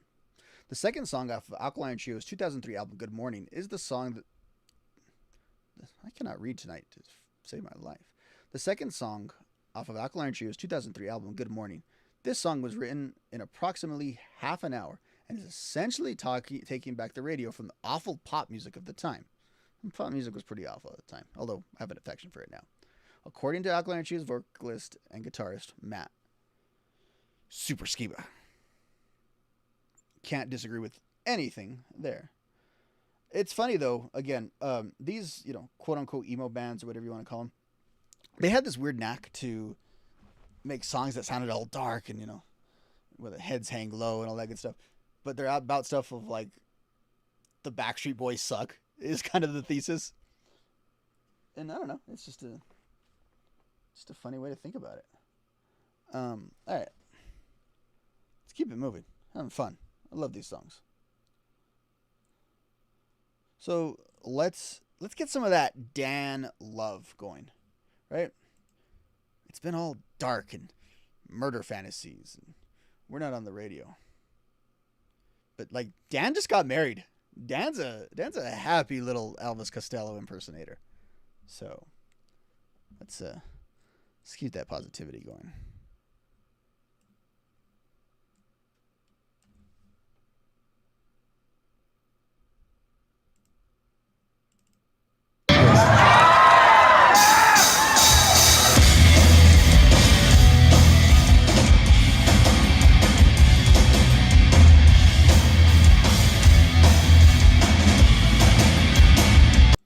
quick story. When I saw Alkaline Trio live on the 2004 Warped Tour, I actually got to meet Skiba over there. He's a super cool guy.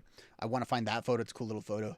The way he takes the picture of me, he's holding a beer and you can see a scissor tattoo, and it's just a cool little artifact that I wish I still had. My point is, the Dan songs, though, on the Warped Tour, they didn't really translate to me. I think they're all really good songs, but they did not translate. The Dan songs for Good Morning on the Warped Tour, and it's like 100 degrees.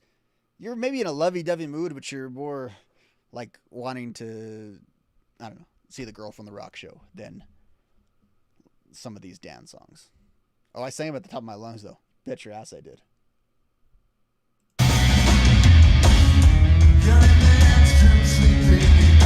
Shouting out a song for you. Why should I wake you up in the fun? But I should find someone to love you know.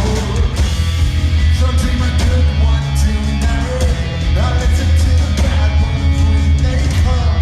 Give me my entire everyone with every 10 of your time. I type my grip. So we can tell it if I'm down 100 stories straight down. How have you guys always perceived that lyric? No one could tell even if I fell 100 stories down. He's saying, this is just an annotation on Genius here. He's saying that even though he pulls in all this effort into listening to her issues, there's nobody to listen to his. He doesn't think anyone would notice if he was gone. Poor Dan. He's so sad.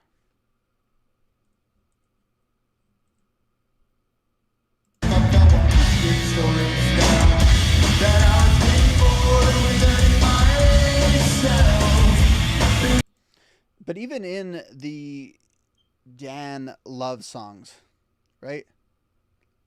There's dark elements, right? Getting bored with hurting yourself. You know, if you had a bad time at one of my parties, if it lands you in hell, at least now you know. That's not the continuity of those lyrics, but if you know, you know.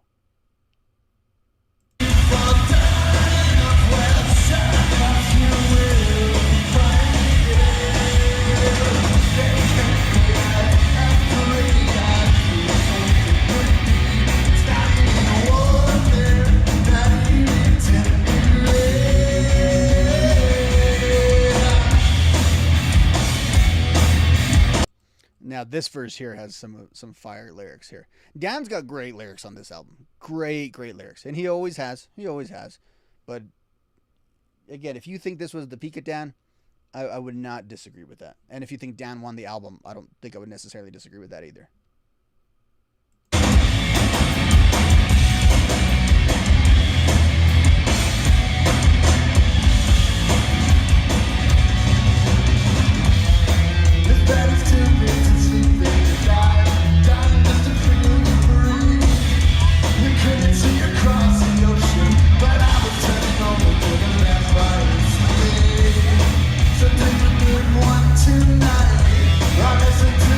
This is a live version too from fairly recently, and I like kind of the upbeat feel of it a little more than how the album version is structured.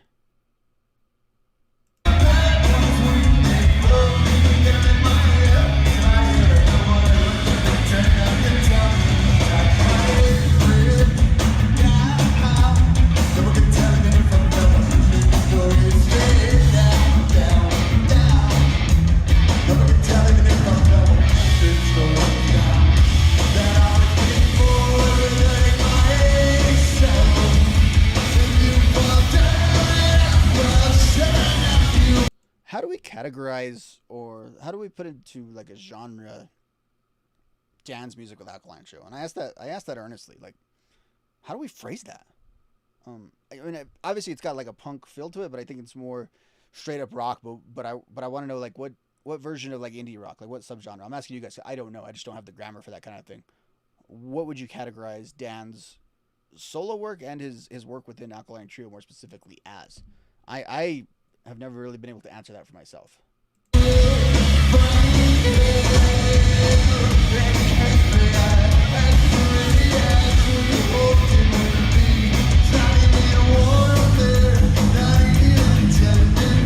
You know, too, you've had a lot of these songs on a mixtape over the years.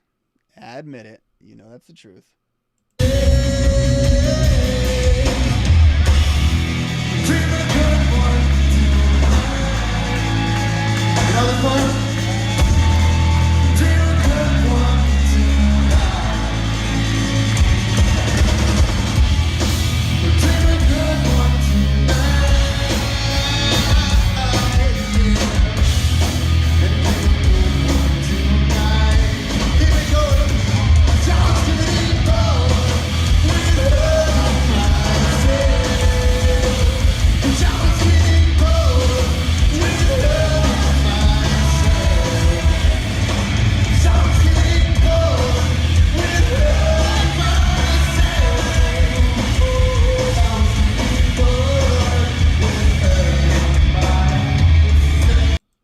So think of the ride you've just been on for the album.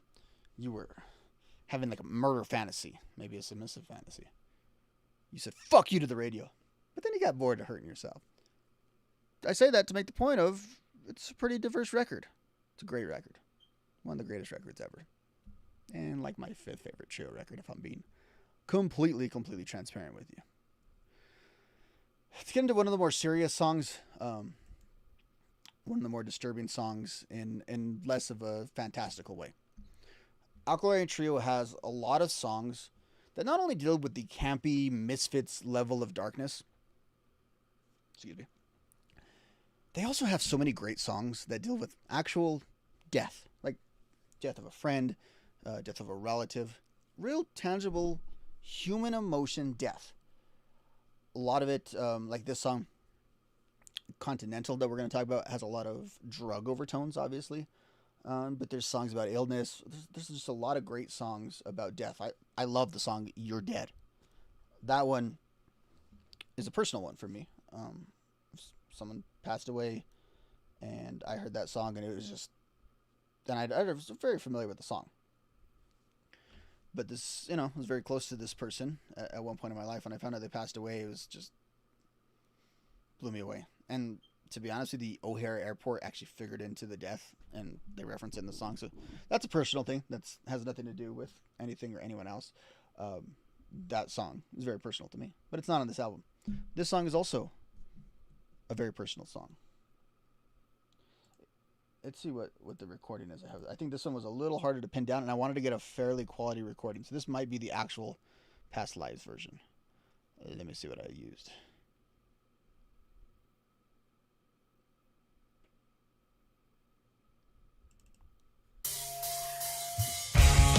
Yeah, I'm just going to use the straight up audio from Past Lives. I could not find a live version that really did it justice. So that's what we're going to go with.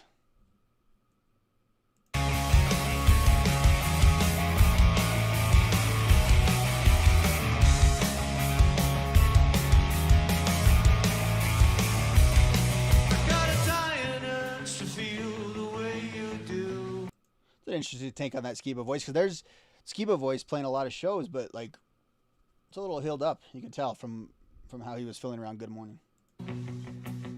Too close to comfort, bed and breakfast in a spoon. All of these songs, I think there's always the question of, are they talking about drugs or are they talking about relationships?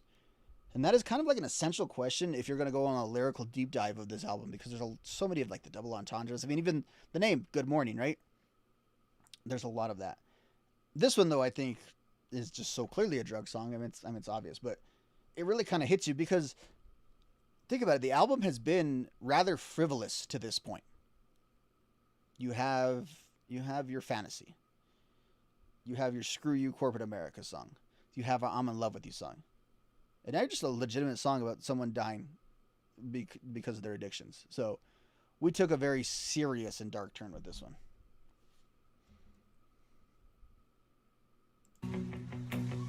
Showed us breath of your young life, a long walk home on Friday night. You made one last stop at the store.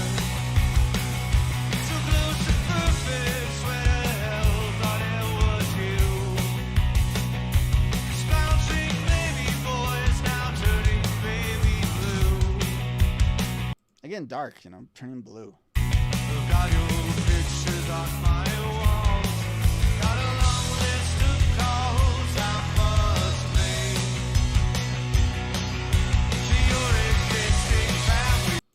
It's also something the Trio does really well is they they introduce real life scenarios into these kind of fantastical songs of, you know, this imagery and stuff. But then there's like a very real part of someone die, especially if you're like, you know, the person didn't have a lot of family that was close to them, like close in proximity. You know, long list of calls you must make to your existing family. It's one of the hardest things that a human being ever has to do.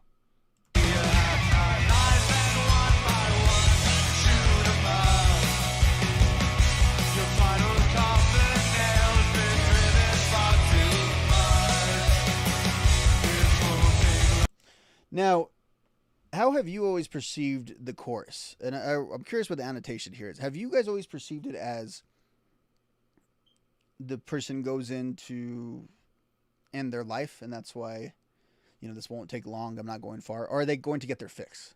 Like I'm curious where you guys come out on that. The annotation here, the annotator, see to play. He skirted death, but lucky he ran out of crimes.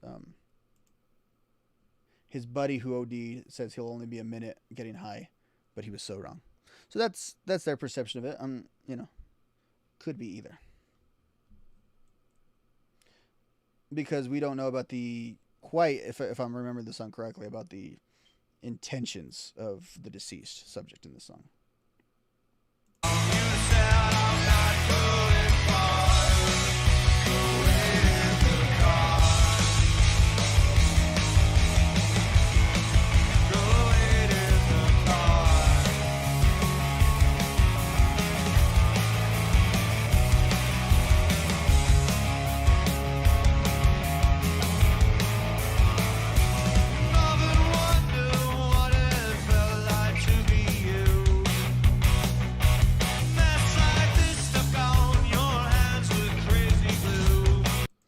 This 3 stanza right here, I think you would call that, is to me just one of the peaks of the album, especially when you get into that like clappy part, the way it's going to come up here.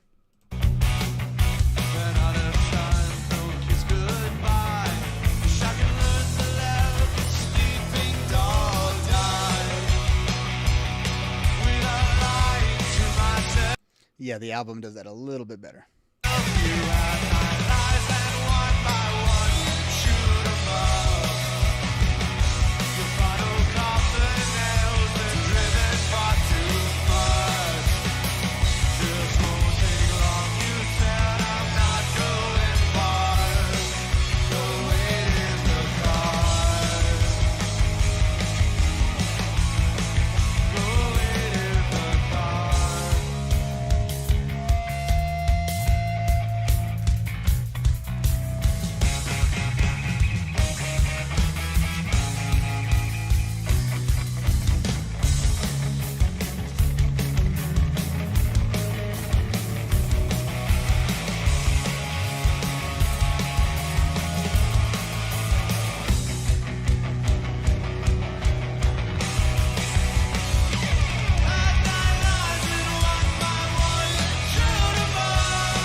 Okay, I might prefer this version of this little area next to the album version.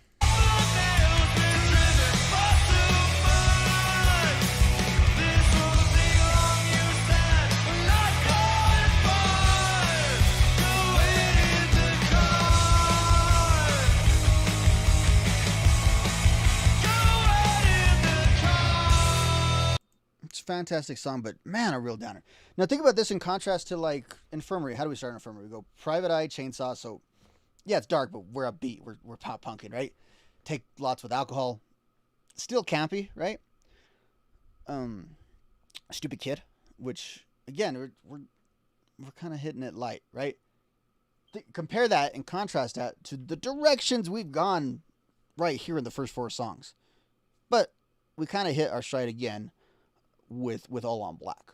And then you compare that, I think you could maybe swap out, and it would have a similar start of albums if you were to swap out Another Innocent Girl right there. So for All on Black, though, the clip we're going to watch here is a clip from the Conan O'Brien show. Now, Alkaline Trio did do a fair amount of promotion for this album, and they got onto the late night circuit, as you would expect. But what's funny is All on Black really wasn't like, I don't think it was a single. I don't know if it was officially released as a single. We can check it out right now. The point is, the song was We've Had Enough. But when they would make these television appearances, they would crank out All on Black. Let's see what singles they officially released. Okay, All on Black was officially released as a single.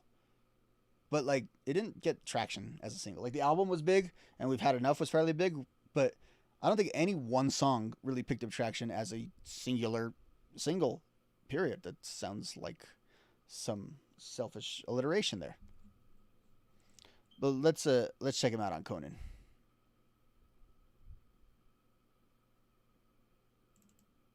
My next guests are here with a song from their brand new album entitled Good Mourning, which hits stores today. Please welcome Alkaline Trio.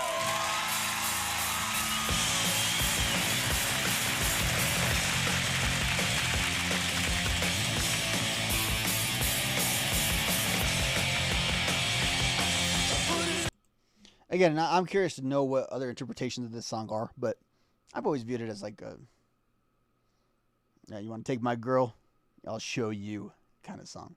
That's always been my interpretation of the song. Obviously, it could be much deeper than that, but I mean, this record hit me when I was like 16, so that's kind of how I thought of it.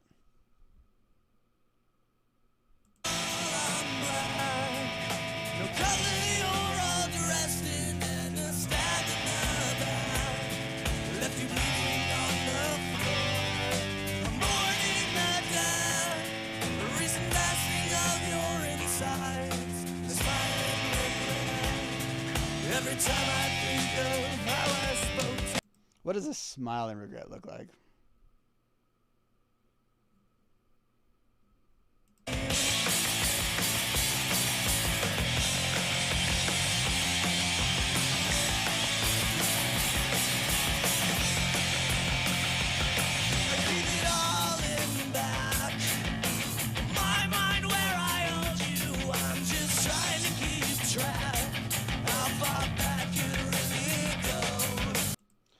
Skiba was struggling with his voice quite a bit right here. You can hear. I know it's a bit of a crude recording, but it's pretty obvious. Living in lack of the blood sent from the heavens. I'm just trying to relax as the killer's waiting right outside my door. What's black and white? Red all over this tired book. Organ donor. Shout out to them too for being on Conan with like the pentagram bass drum right there. Sweet blasphemy, my giving tree. It hasn't rained in years. I bring to you this sacrificial offering of virgin ears. Fit to me, I remain free from all the comforts of my own. Well, that is, I'm pleased as pissed to say I'll never really know.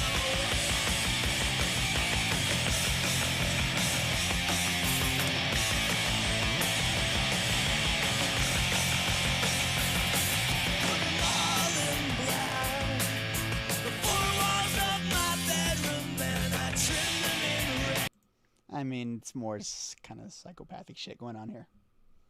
Matt, you might want to be on a list, man. We might want to get you some people to make sure. What's going on with you here, man? Just kidding.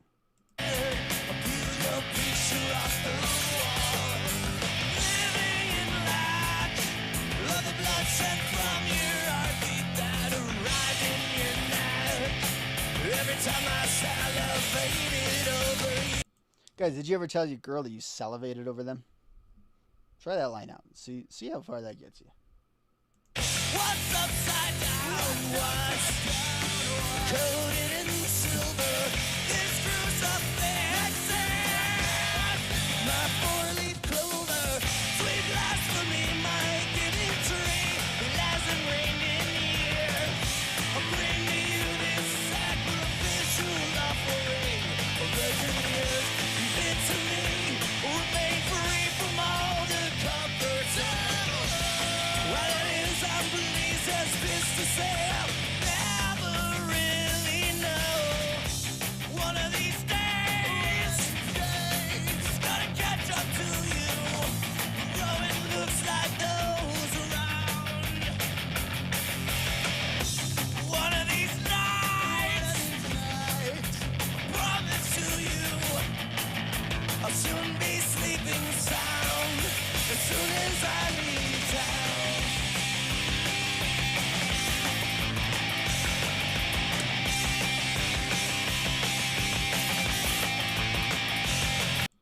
To me, all on black is a peak. It's a peak song. It's not the absolute peak song, but it is a peak song for sure.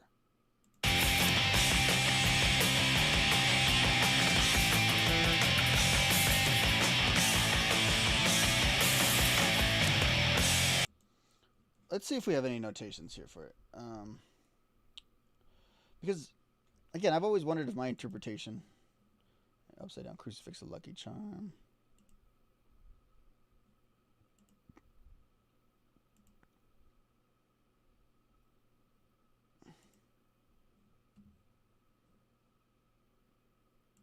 Let's see what our friends at Song Means had to say about this one.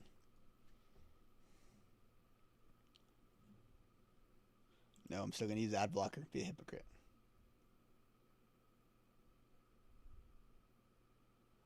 A lot of stuff about Satan. Cool.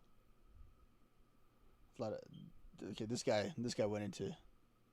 Like, I'm too stupid to read that. You've heard me fumbling over my words this entire stream. I'm not reading that.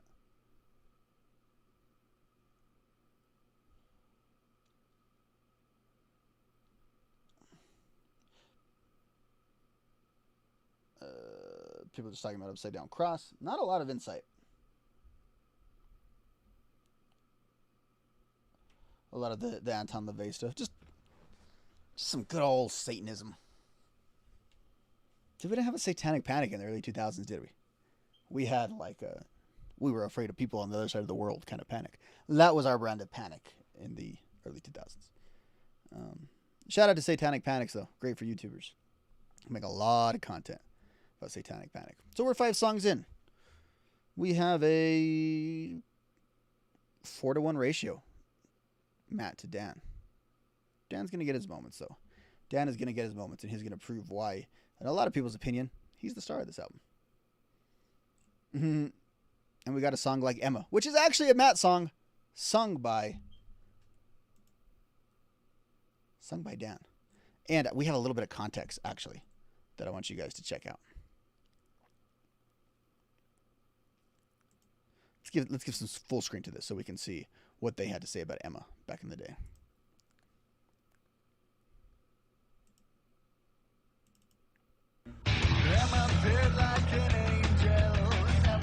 One of the songs on the new album, a song called Emma, was inspired by an experience that Skiba had in elementary school. It's kind of a fictitious story, I guess. It's kind of based loosely on this girl that I never knew, but kind of saw. I went to junior high school with her. And, you know, there was something going on between her and a teacher that was a bit suspect, because she ended up kicking him in the crotch one day on the playground. This was like 5th or 6th grade. So that, I remember always being like really, that was really inspiring. There was obviously something like not right going on there. And this girl... What a place of dark inspiration here for Skiba on this one, right? Like, especially within the pop punk scene. Are we sure the teacher didn't plan the Warped Tour in like 2009? God knows the reputation of those dudes.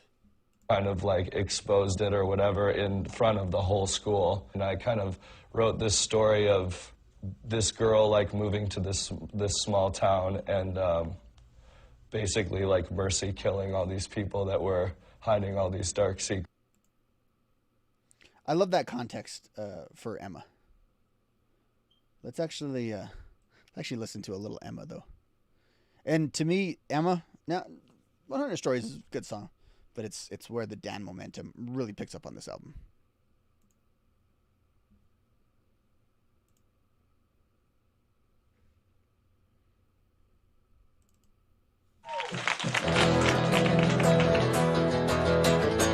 And I tried to get mostly acoustic versions, actually, of a lot of the Dan songs, because I think they actually translate pretty well acoustically, although the band does matter. As I said, Matt and Dan do harmonize very, very well together.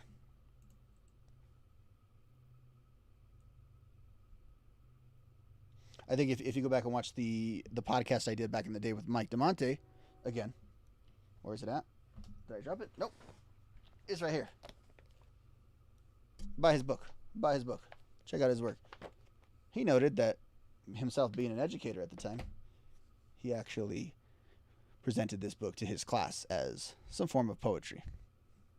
That was a different time, like 4 years ago, when it wouldn't be taken to some sort of extreme.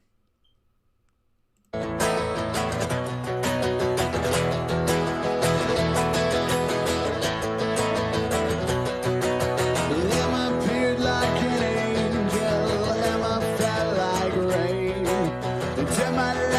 I like Emma being the metaphor here. You know, appeared, well, she's a simile. She appeared like an angel, then she fell like rain. Like a heart attack, like lightning from a main. I'm running dry of bad excuses. I don't wanna lie or seeming to sit, but time hasn't told me anything. And neither has she. And neither has she. A poinsettia, poison.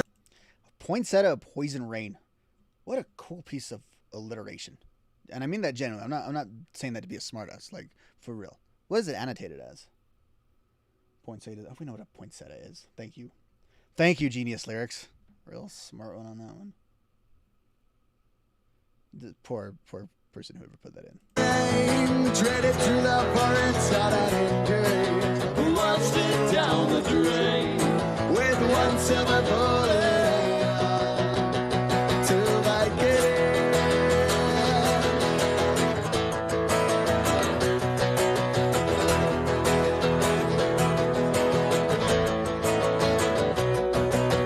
Emma woke up in darkness, suitcase already back.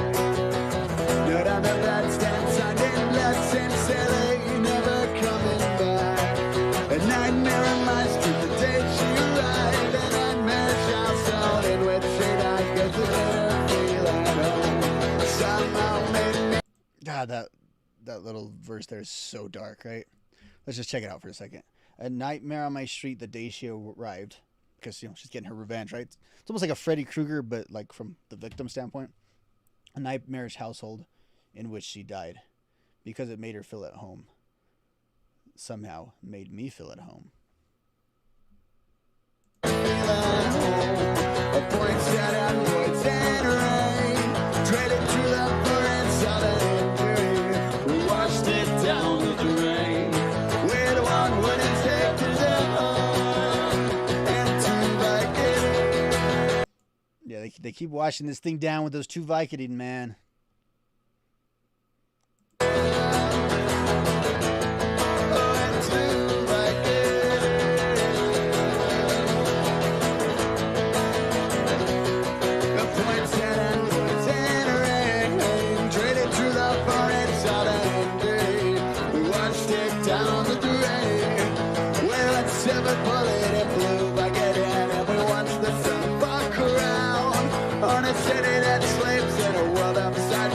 Slow ticket straight out of town. You went out with a bang when you tuck. When you tuck with you all my dreams under. This part, though, I think I prefer this acoustic version than the album version, but this last little part would really benefit from the full electrical arrangement. Although I'm totally digging this acoustic arrangement of this song. When you all my dreams underground.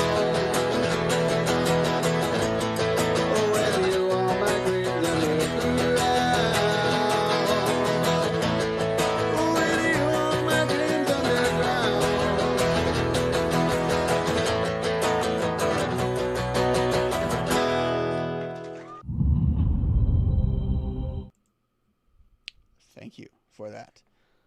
All right, that was Emma. Another great song with a ton of implications here. And again, a Matt song, sung by Dan, and sung perfectly by Dan. Here's some more context to it. And it talks about being written by Matt for Dan. It's not about Dan's dog. That's kind of a joke because he's named his dog Emma. The song is named after somebody I went to school with, but the song's not about that person. And then it goes on to mention the interview that we talked about. Good for Emma for humiliating this guy. Fatally Yours. Is Fatally Yours a love song? Like, you know, one of those Alkaline Trio special love songs? Kind of think it is. again, we've been in some dark spots, right, with Emma. Fatally Yours is it's a nice ebb and flow on this album. And you could ebb and flow having two different singers too. Like not many bands have that kind of luxury. Rancid has it. Blink-182 has it. Some other band I'm not thinking of with two primary vocalists has it.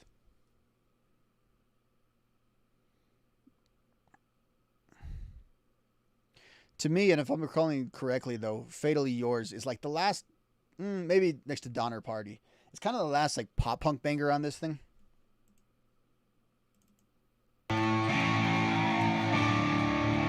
I love just the fun nature of this song though.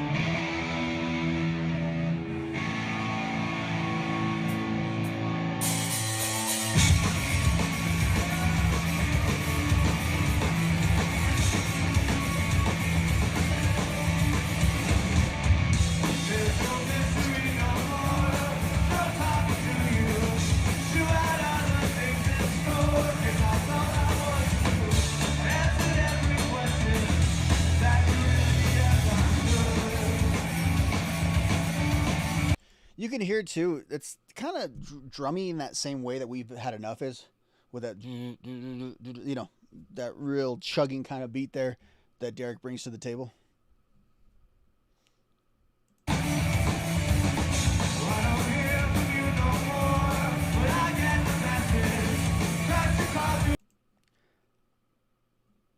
Okay, I'll break it down. I love this verse. Always have.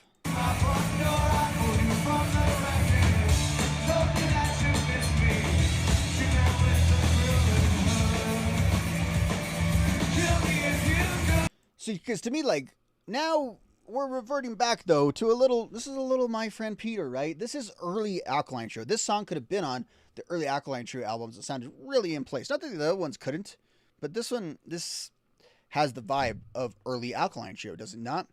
Let's check out this verse. I don't hear from you no more, but I get the message. You crashed your car through my front door.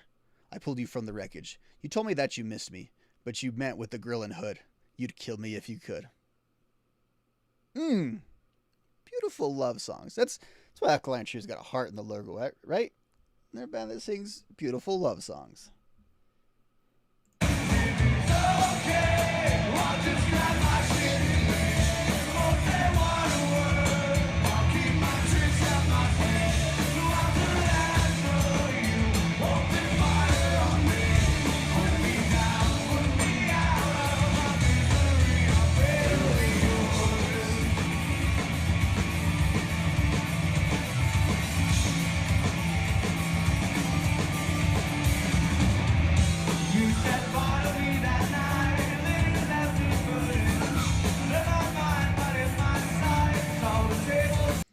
You know, I'm sure we've got some relationship stories in the chat or in the comments. Any of y'all ever been like set on fire by your significant other? Like they douse you on gasoline and set your ass on fire? Some of you guys deserve that. Yeah, set your ass on fire. But if it's okay.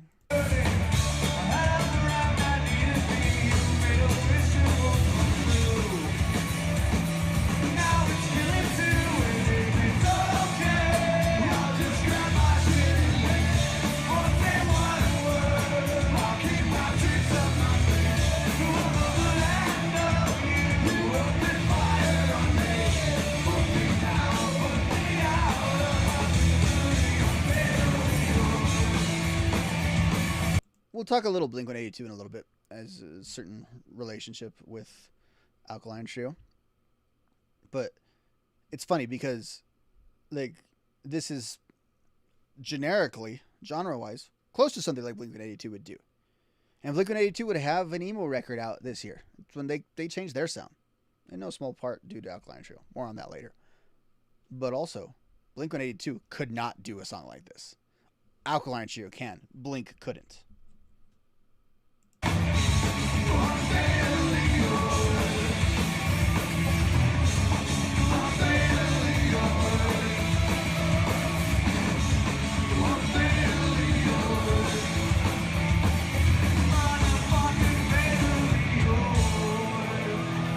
That's a great rendition of this song. And at this point, I think you have yourself a different experience than you've had in the other Alkaline Trio albums. much more polished. The sound is it's just such an upgrade. From Here to Infirmary does not sound like a bad record. It sounds like a professional record for sure. I'm not gonna say it doesn't, but you can just tell that there's just another level, a whole nother level on this one. But as I said, say if this was like the EP, you have a 7-song EP, but then you start getting hit with all of the dance songs, just kind of early songs of the early part of this album, like I guess you would say the A side if you had it on vinyl. Pretty Skiba heavy. We then switch to Dan. Now, Every Thug Needs a Lady is a pretty well-known song. It's just a straight-up love song that Dan wrote. There's a whole podcast that Krista Makes did with Dan on it, where he talks a lot about this. You know, he's freshly married, you know, new relationship.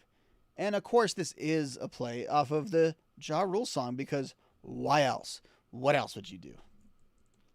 If you're going to be influenced, you might as well be influenced by Ja Rule. I hope that's who I'm saying it right. I hope it's Ja Rule. Don't get, like, bamboozled.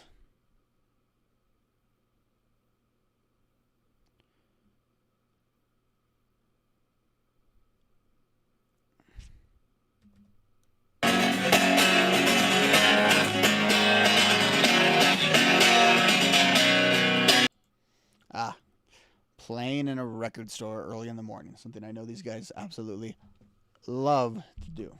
It's dark here, you know that I'm scared to. For some reason right now, with everything but you. And right now you're all that I recognize. I came here when I needed your soft voice. I needed to hear something that sounded like an answer. Now I'm away here, and sometimes I get one. And it's nothing I forget. Can we look at this performance for just 1 second here? What the hell is Matt contributing to all this? He's just sitting there in his hoodie. And the other two guys, they're playing guitars, they're singing. Matt's just... he's just doing this.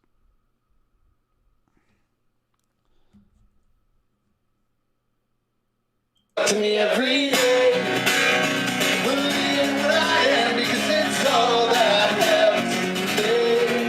And tomorrow goes where we'll be. The song really works acoustically because it's still kind of percussive there in that part. They're able to replicate that with the acoustic guitars. But you lose a little bit of that build-up that you get on the great original version.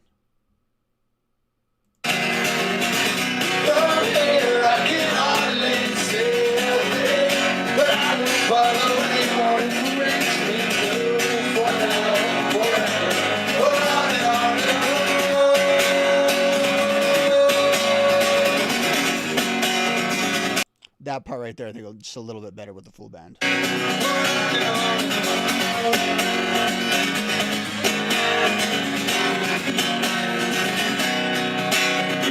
Starts here outside and waiting in the cold. Kiss me once in the snow, and I swear it never gets old. I will promise you I can make it warmer next year. Oh, I came here when I needed your soft voice. I needed to hear something that sounded like an answer. Now I live there, and every day I get old. Nothing I forget. Yes, darling, you're stuck to me every day. Believing what I am, because it's all that I have today. And tomorrow goes away. So even though I think we like to, because in retrospect on their songs, it's like, you know, the yin and the yang, the positive and negative forces here between Dan and Matt. Dan's got some dark shit in early Alkaline Trio. I mean, even like on Infirmary, right? He's got a song basically predicting that he's going to take his own life the next day. And now look at, he's talking about an electric blanket. You know, if Dan would have made this reference to an electric blanket on maybe I'll Catch Fire, which is a great album, obviously, it would have been, you know, in the bathtub, just like that radio they took with them. here I can hardly say a thing, but I will follow anyone who makes me do. For now, forever, for on and on and on.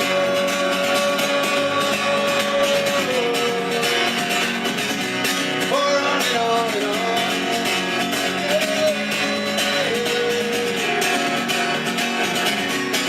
So go knock your electric blanket. We can stand at our sunny wedding day. Go knock your electric blanket.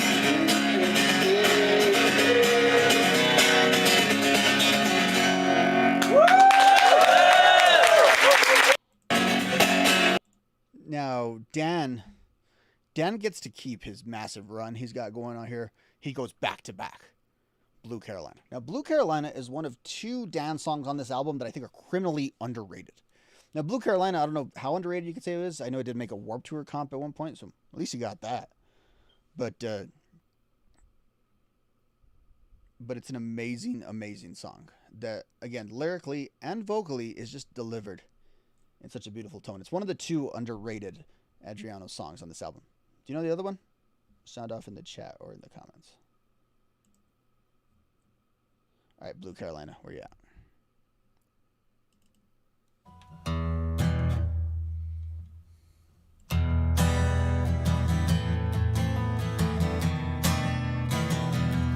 Again, a little solo action here from Dan. I think this actually might have been recorded fairly recently, like during the pandemic.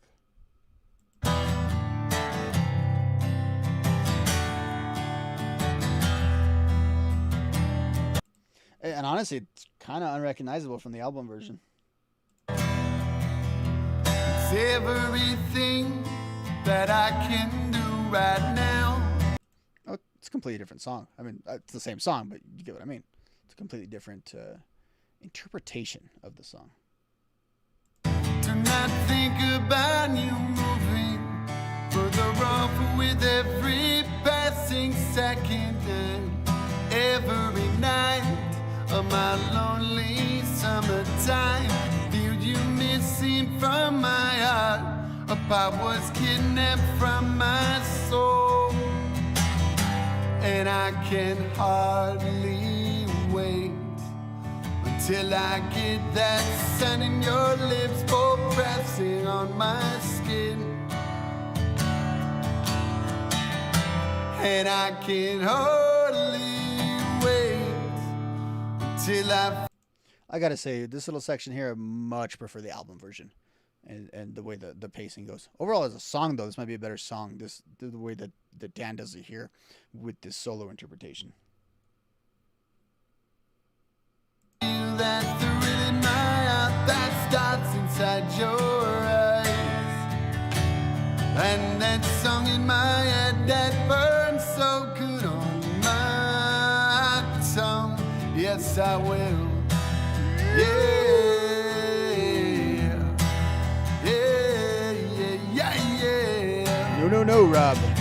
Yes, I will. The night is aging and the sun, it warms your face. Won't you turn around and stay for good?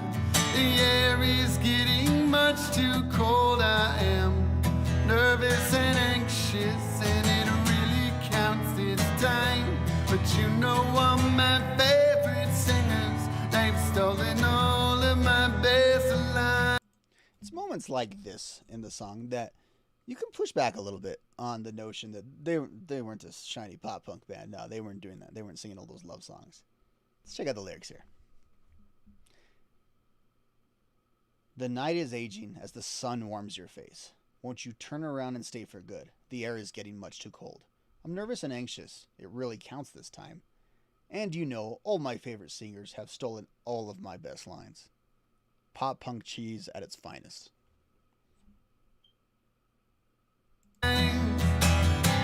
And I can hardly wait until I get the sun in your lips, both pressing on my skin. And I can hardly wait until till I feel that thrill in my heart that starts inside your eyes. And there's a song in my head that burns so good on my tongue. Yes, I will. Yeah. And stylistically, that's just a different choice, right? Than the sort of gravelly version he does in the album. No, he doesn't. He's not Hetfield, but you get the idea. Yeah, yeah, yeah, yeah. Okay, kind of goes into it there. Yeah. Oh, yes, I will. Yeah. See, it's just a little cleaner and a little smoother right there. Yeah, yeah, yeah. So if you're listening to this on the album, you're like, it's a pretty good song, but it probably doesn't move you, right? It doesn't really bring something out of you just yet. It is this bridge on the album that really you realize that you're listening to an album that you're completely immersed in. I think this bridge right here, if you're listening to the album as an album, is a key moment in the album. I said the word album like 72 times there. Yes, I will. And one day I'll burn this bed. It's only 2 feet wide, but where I'll hide for the next 17 days. Then these two lines right here, God, they hit hard. I will ask myself, how badly do I want this? Oh, I really want this.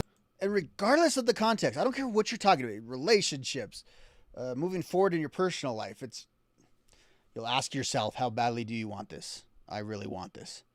You know, it's rhetorical, right? You're asking yourself, you're looking inward.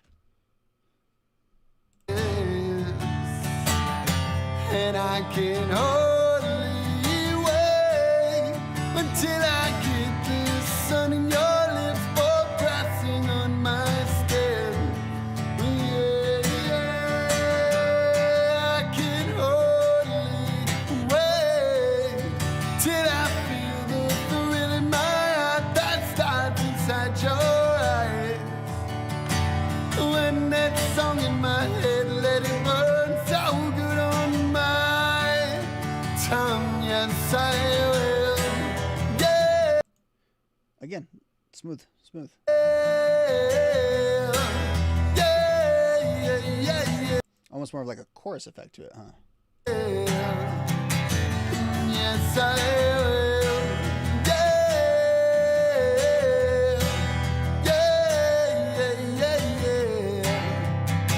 Oh, yes, I will. Yes, you will, Dan. Yes, you will. Now, I commented earlier about the flow of this album. Every Thug Needs a Lady is a good song, but if I'm being honest with you, it's probably my least favorite on the album. Just personal preference. Still a very good song, and I know it's very personal to a lot of people, but not for me. Didn't play it at my wedding. Blue Carolina to Blue in the Face, though. The Blue to Blue. These are amazing songs. Donner Party is an amazing song. We all know the story of the Donner Party. So, of course, Alkaline Trio can make it into a song. They can do Donner Party. They can do Charles Manson. They're historians, man. Not only are they literary geniuses, but they're historians. And I don't think there's a larger metaphor for this song. I think it's pretty straightforward. Just recounting the Donner Party, which that whole scenario was fucked up enough to be part of an Alkaline Trio album, for sure. Check out Donner Party.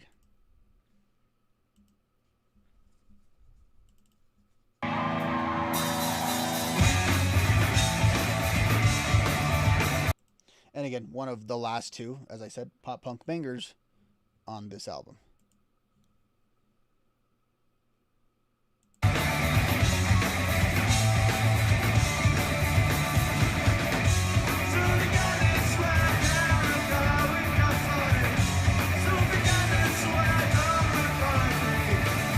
Be honest, if you're around my age, this is how you learned about the Donner Party. It was through this song or that one scene in SLC Punk, right?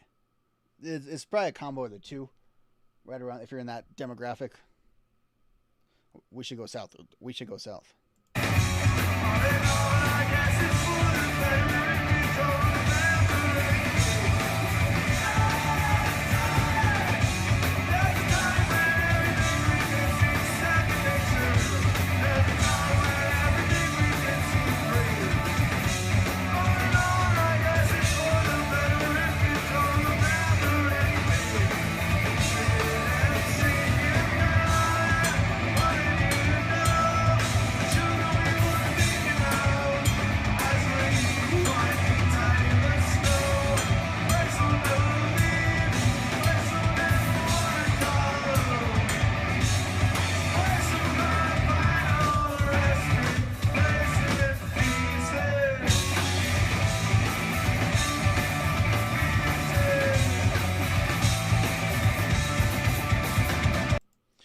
and I'm being a little campy with it, but seriously, they do a good like account of this event.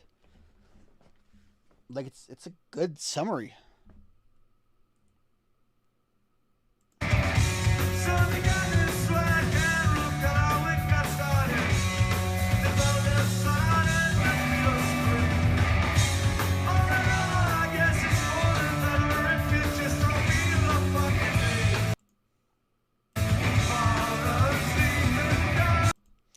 How sophomoric does that sound, but it makes sense with the context of the song. If you can't just feel a fucking thing, fall asleep and die. Plain and simple. Let's give me the name of my new album. If you can't feel a fucking thing, fall asleep and die. It sounds like one of those emo bands that has those like songs that are like 2 paragraphs long, just the freaking song title. So that sounds like.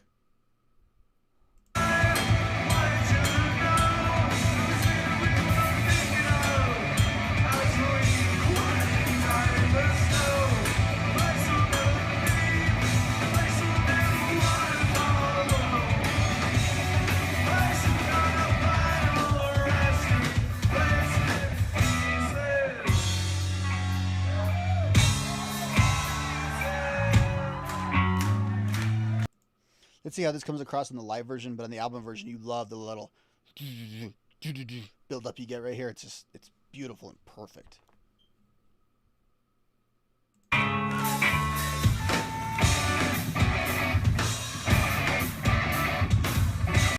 Not bad live.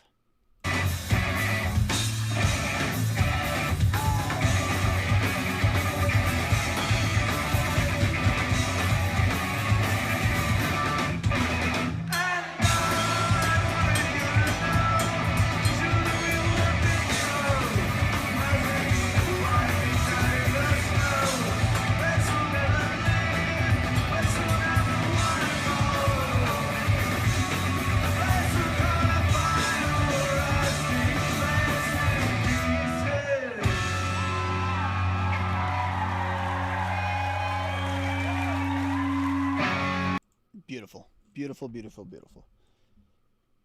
And that is the last pop punk banger on this album. It's all in Serious Zone for the remaining 2 songs. One of those remaining 2 songs was If We Never Go Inside. Now, I said there's no more pop punk bangers, but there's some positive-ish songs here. If We Never Go Inside is the other hidden gem on this record. It's probably not talked about enough. Beautiful song with beautiful lyrics that we're going to spend way too much time breaking down. I don't care if we've already hit the 3-hour mark on this stream. If you're still here, thank you. Thank you. Thank you. What the hell is wrong with you? Yet alive. But thank you. All right. And I swear, after a couple of these songs, we will go inside. I will go inside.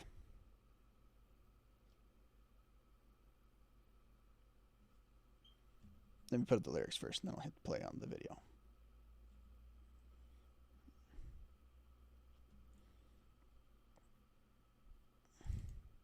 I got so busy talking to these nice people, I forgot to switch the fucking thing. I gotta switch drum. Hello, we're gonna do it again.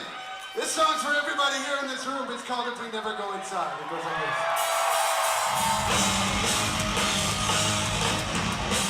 Now, is it about youth? Is it about punk rock? I think the interpretations are wide open.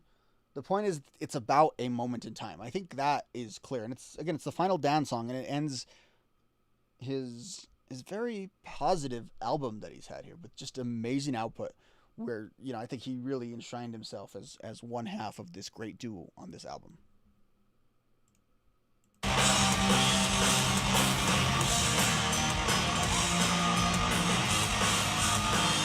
This is when they were playing in Texas, too. That's why the hat.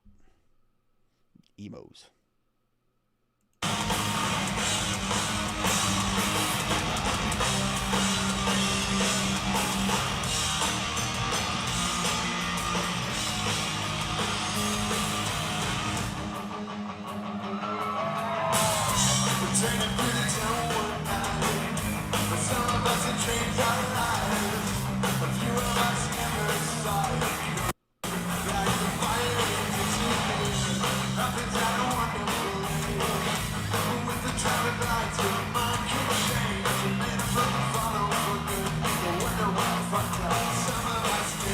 I mean, so let's take this middle part that was highlighted here on the Genius website. Happened at a wonderful age. With the traffic lights, your mind can change. Made up the rules to follow for good. No wonder we're fucked up. Some of us did. I gotta think that's about, like, you know, the nomadic punk rock life that these guys were living at the time. So some of the annotations here indicate youth tend to lack serious convictions, and when they do, they can change as quickly, unpredictably as a stoplight. And like if you're getting into punk too, it's the margins are that thin too, right? And for the next part, at this age, the narrator and the friend made up the rules for life. Some of them actually did follow these rules for life. And it's no wonder they're fucked up or messed up, because they stuck to these rules. And if you're into the whole punk rock thing, how many people you know hung on a little too long to the negative aspects? For sure. Some still do. Some take pride in it.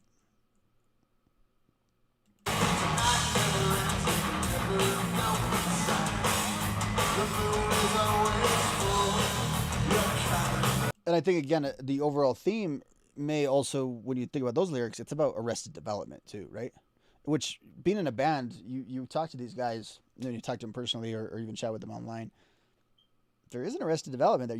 There's a small part of you that doesn't have to really ever grow up like the rest of us. That's what makes them different from us. Is they don't always have to go through that process in the exact same way that you or I had to.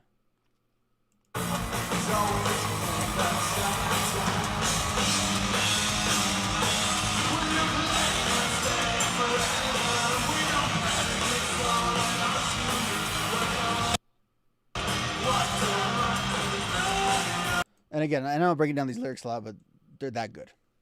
Look at this chorus here. When you're planning on staying forever, you don't fit this hole, don't you remember? Hold your breath. Walk, don't run through the graveyard. Again, it's about, are you even authentic? Do you even belong here? Are you too old now? Because were you planning on staying forever? That line hits me a lot different now than it did back then, which honestly, back then, this song didn't hit me nowhere near as much. I knew it was good. I knew the lyrics were something good. I didn't get them. I didn't have the perspective to get them that I have now.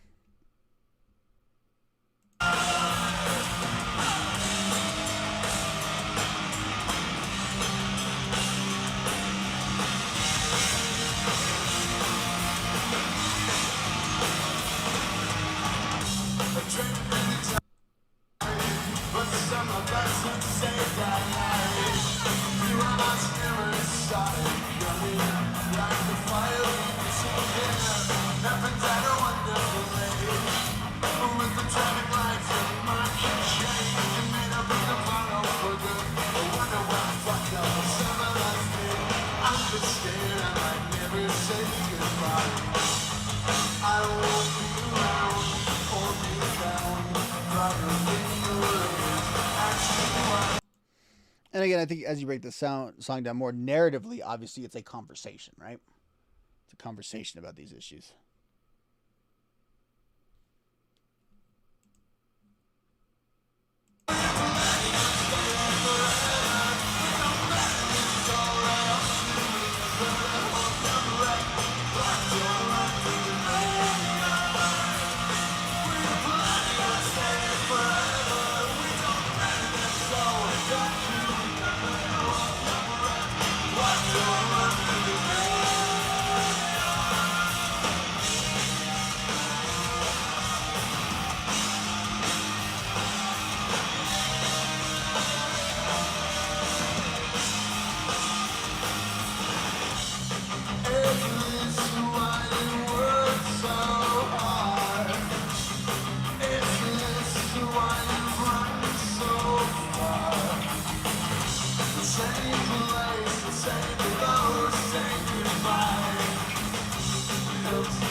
No context needed there. No context needed.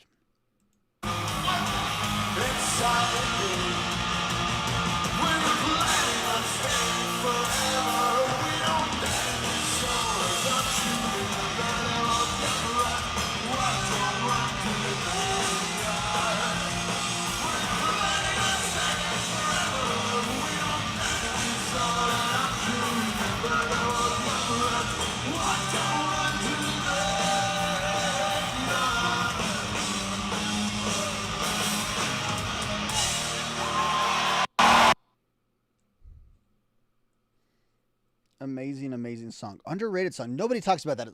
What's your favorite Alkaline Trio song? Oh, if we never go inside. Nobody says that. Nobody says that. But they should. They should. It's an amazing song. Absolutely amazing. That brings us to our closer, Blue in the Face. Blue in the Face is a song very special to me. I mentioned this on like every stream, but I might as well. You can't really see it, but and I'm struggling because it's in an awkward spot. Anyway, I got a tattoo of this song. I'm pretty proud of it. Blue in the Face, there's two versions, and we're going to listen to both versions here to close out the night. There's the album version, the acoustic version, where Matt's voice is just shot to shit. And it adds so much to the song. Especially a song that is mostly implied to be about, like, cocaine intoxication. His voice kind of sounds a little cocainally intoxicated. But also the full band version, when you hear it, it's like, oh, that kind of works too as a Good Morning song. But not as well as what we're about to experience. Which, again, speaks to that great double entendre tendency that the band has. Because this can be a relationship song, even though it absolutely is a drug song.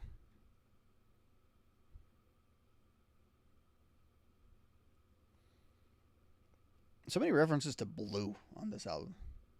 Blue in the Face, Blue Carolina, Bouncing Baby, Boys Now Turning, Baby Blue. So they went from like blue to crimson. 91X. Alright, what are we doing? Things are...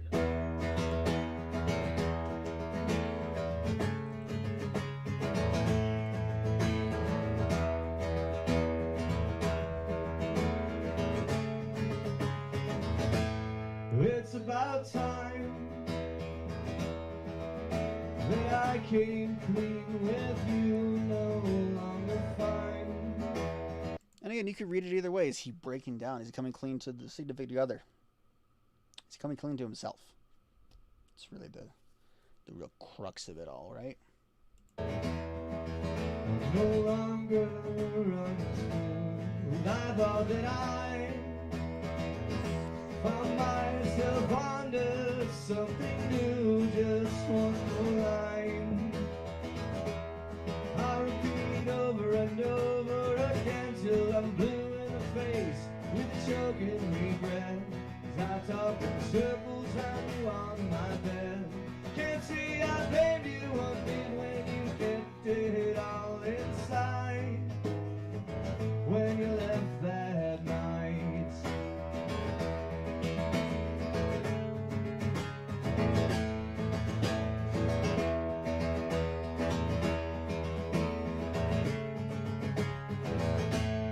It's about time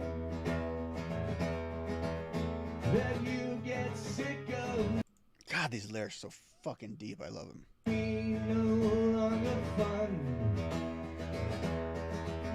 So far from interesting.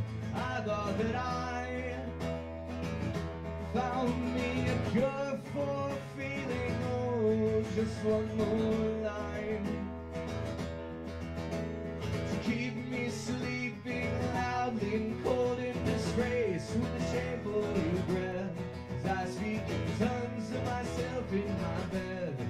Can't see I blamed you one bit when you kept it all inside. When you left that night. And now we close the album with the crescendo of the final song.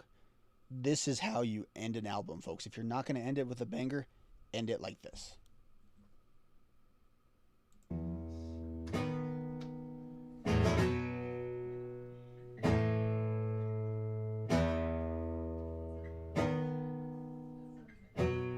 Not too dissimilar of how they've ended some other albums. About 97. Does Radio end? I want to say it's at the end, right?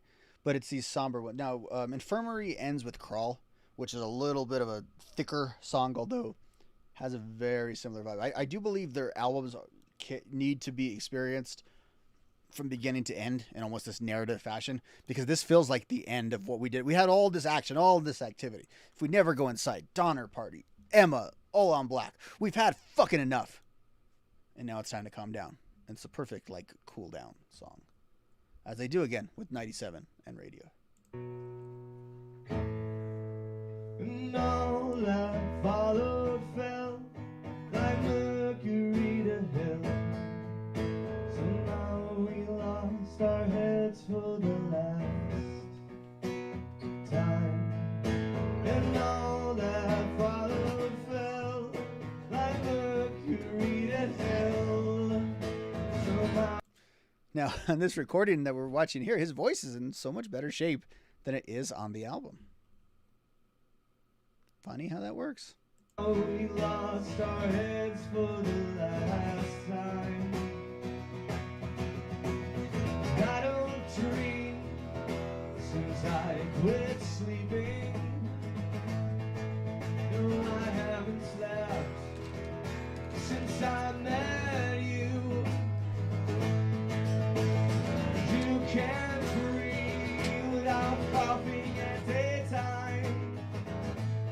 Neither can I. So what do you say? You're coughing on mine. Fuck yeah. That's how Thank you. you guys very much. That's how you end that shit. Just for clarity's sake. I'm gonna have to go back to YouTube here. Let's check out the band version, the demo version.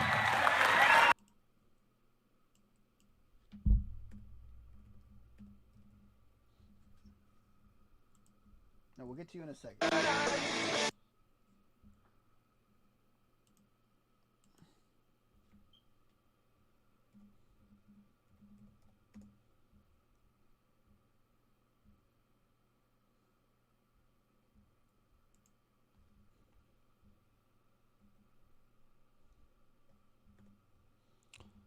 Blue in the face demo. If you haven't heard this will blow you. If you're so used to listening to that mix, check this out.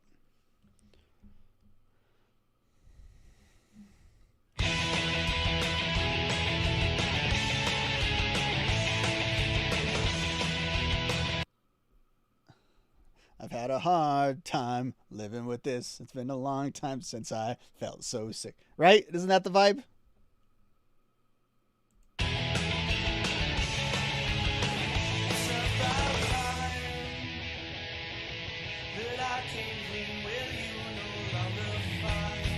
It's so disorienting to hear him sing it that fast. So disorienting. It works as a Good Morning song. Obviously, that's where you needed the Finn magic right there. Not the punk rock MBA. You need the Jerry Finn magic. It's psychotic though, isn't it? Like we're doing palm muting and blue in the face? What the hell?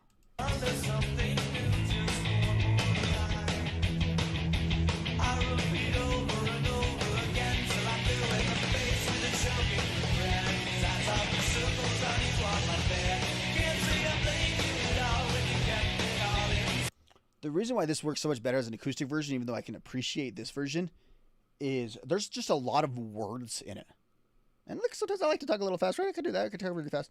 The point is, he's got to fit a lot of words into very tight spaces in this electric version. He's his own metronome when he's doing the acoustic version.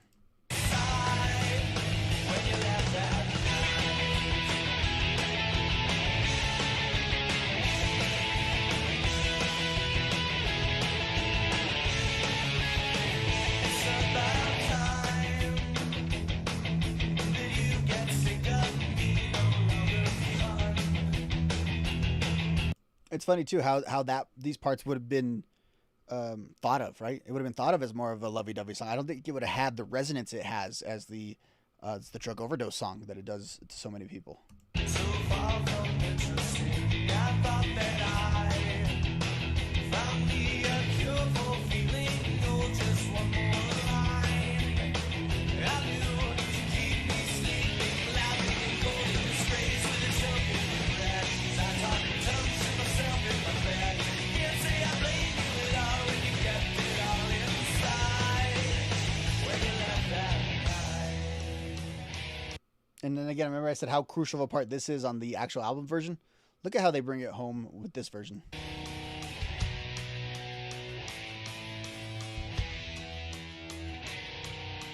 Right, they're doing this live and they're slowing it down, right? And thank you everyone for coming out. Hot Water Music's on next. And all that followed fell like mercury down. So now we lost our heads for the last time. And all that followed fell like It just did not have the same effect when it's done so quickly. mercury down. So now we lost our heads for the last time. And I don't dream, time went sleeping, and I haven't slept. That part in the electric version has a lot of potential though.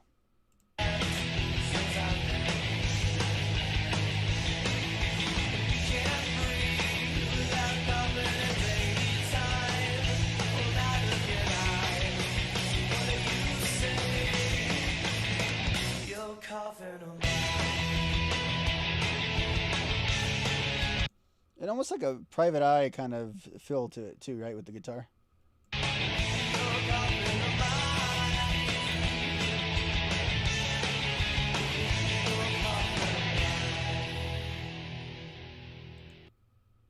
And that was Alkaline Trio's Good Morning, plus one other song. An absolute epic journey. I get something new out of it every time I go through this album. Again, I kind of underrate it personally because I like the older Alkaline Trio stuff just a little bit better because that stuff resonates me with a little bit more. Objectively, it's their best album. This is their best album. I prefer Infirmary, but this is their best album. The density of really good songs is super, super high. Super, super high. And I'm glad it exists. I'm glad they still tour on this album. I'm glad they're not ashamed of this album. It's not one of those things. I'm glad they never really got painted with that sellout brush more so than they did like when they went to Asian Man, right? They've always been painted with that brush. Who gives a shit? They're an amazing band. These three individuals create this music that's unlike any other band that's really ever existed. Are they the modern Damned? Are they the modern Misfits? Are they, bringing in the Cure and the post-punk stuff? Yeah, they're doing all of that. They're amazing. They're still going. They've only made one bad album.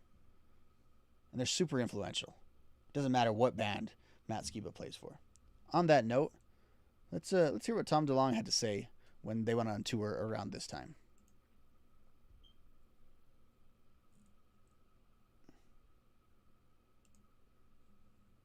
Or let me just close out my YouTube window and totally ruin the whole thing.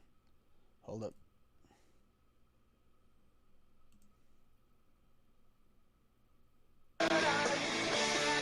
Alkaline Trio, an amazing band. Matt writes some of the best lyrics I've ever heard in my life, and he is a total poet. They're a great band. They write great songs, but they're one of those bands on the Warped Tour that it's a little strange to watch Alkaline Trio play during the day. You know, absolutely. Like they're like a Told you, it's a little weird. band you want to watch at like midnight or 2 in the morning. And it has to be Halloween. Like, Yeah. yeah. Actually, when we heard Alkaline Trio for the first time on our last record, I rewrote like 3 songs because his words were so good. It inspired me to go back. And of course, he's talking about the self-titled album. This album, actually, and it may have been Infirmary too, to be fair, influenced Blink's output. How ironic is that? What a weird just little bit of history to think about. And how everything turned out, right? Back and rethink what I was writing about and how I was writing about it. Alkaline Trio, I think, is like It's like the Paul Westenberg of like our generation. Yeah, completely. He totally is. That's a perfect example. The admiration, it was there. Well-deserved Matt Skiba. Well-deserved Dan Andriano. And welcome aboard Derek Grant for the amazing journey you took us all on. What else is left to be said? I can't say anything else. The only other thing I can say is good night. I will talk to you next week.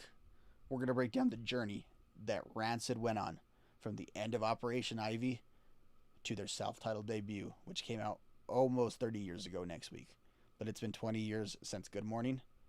It's time for me to take a nap. Chat with you guys later.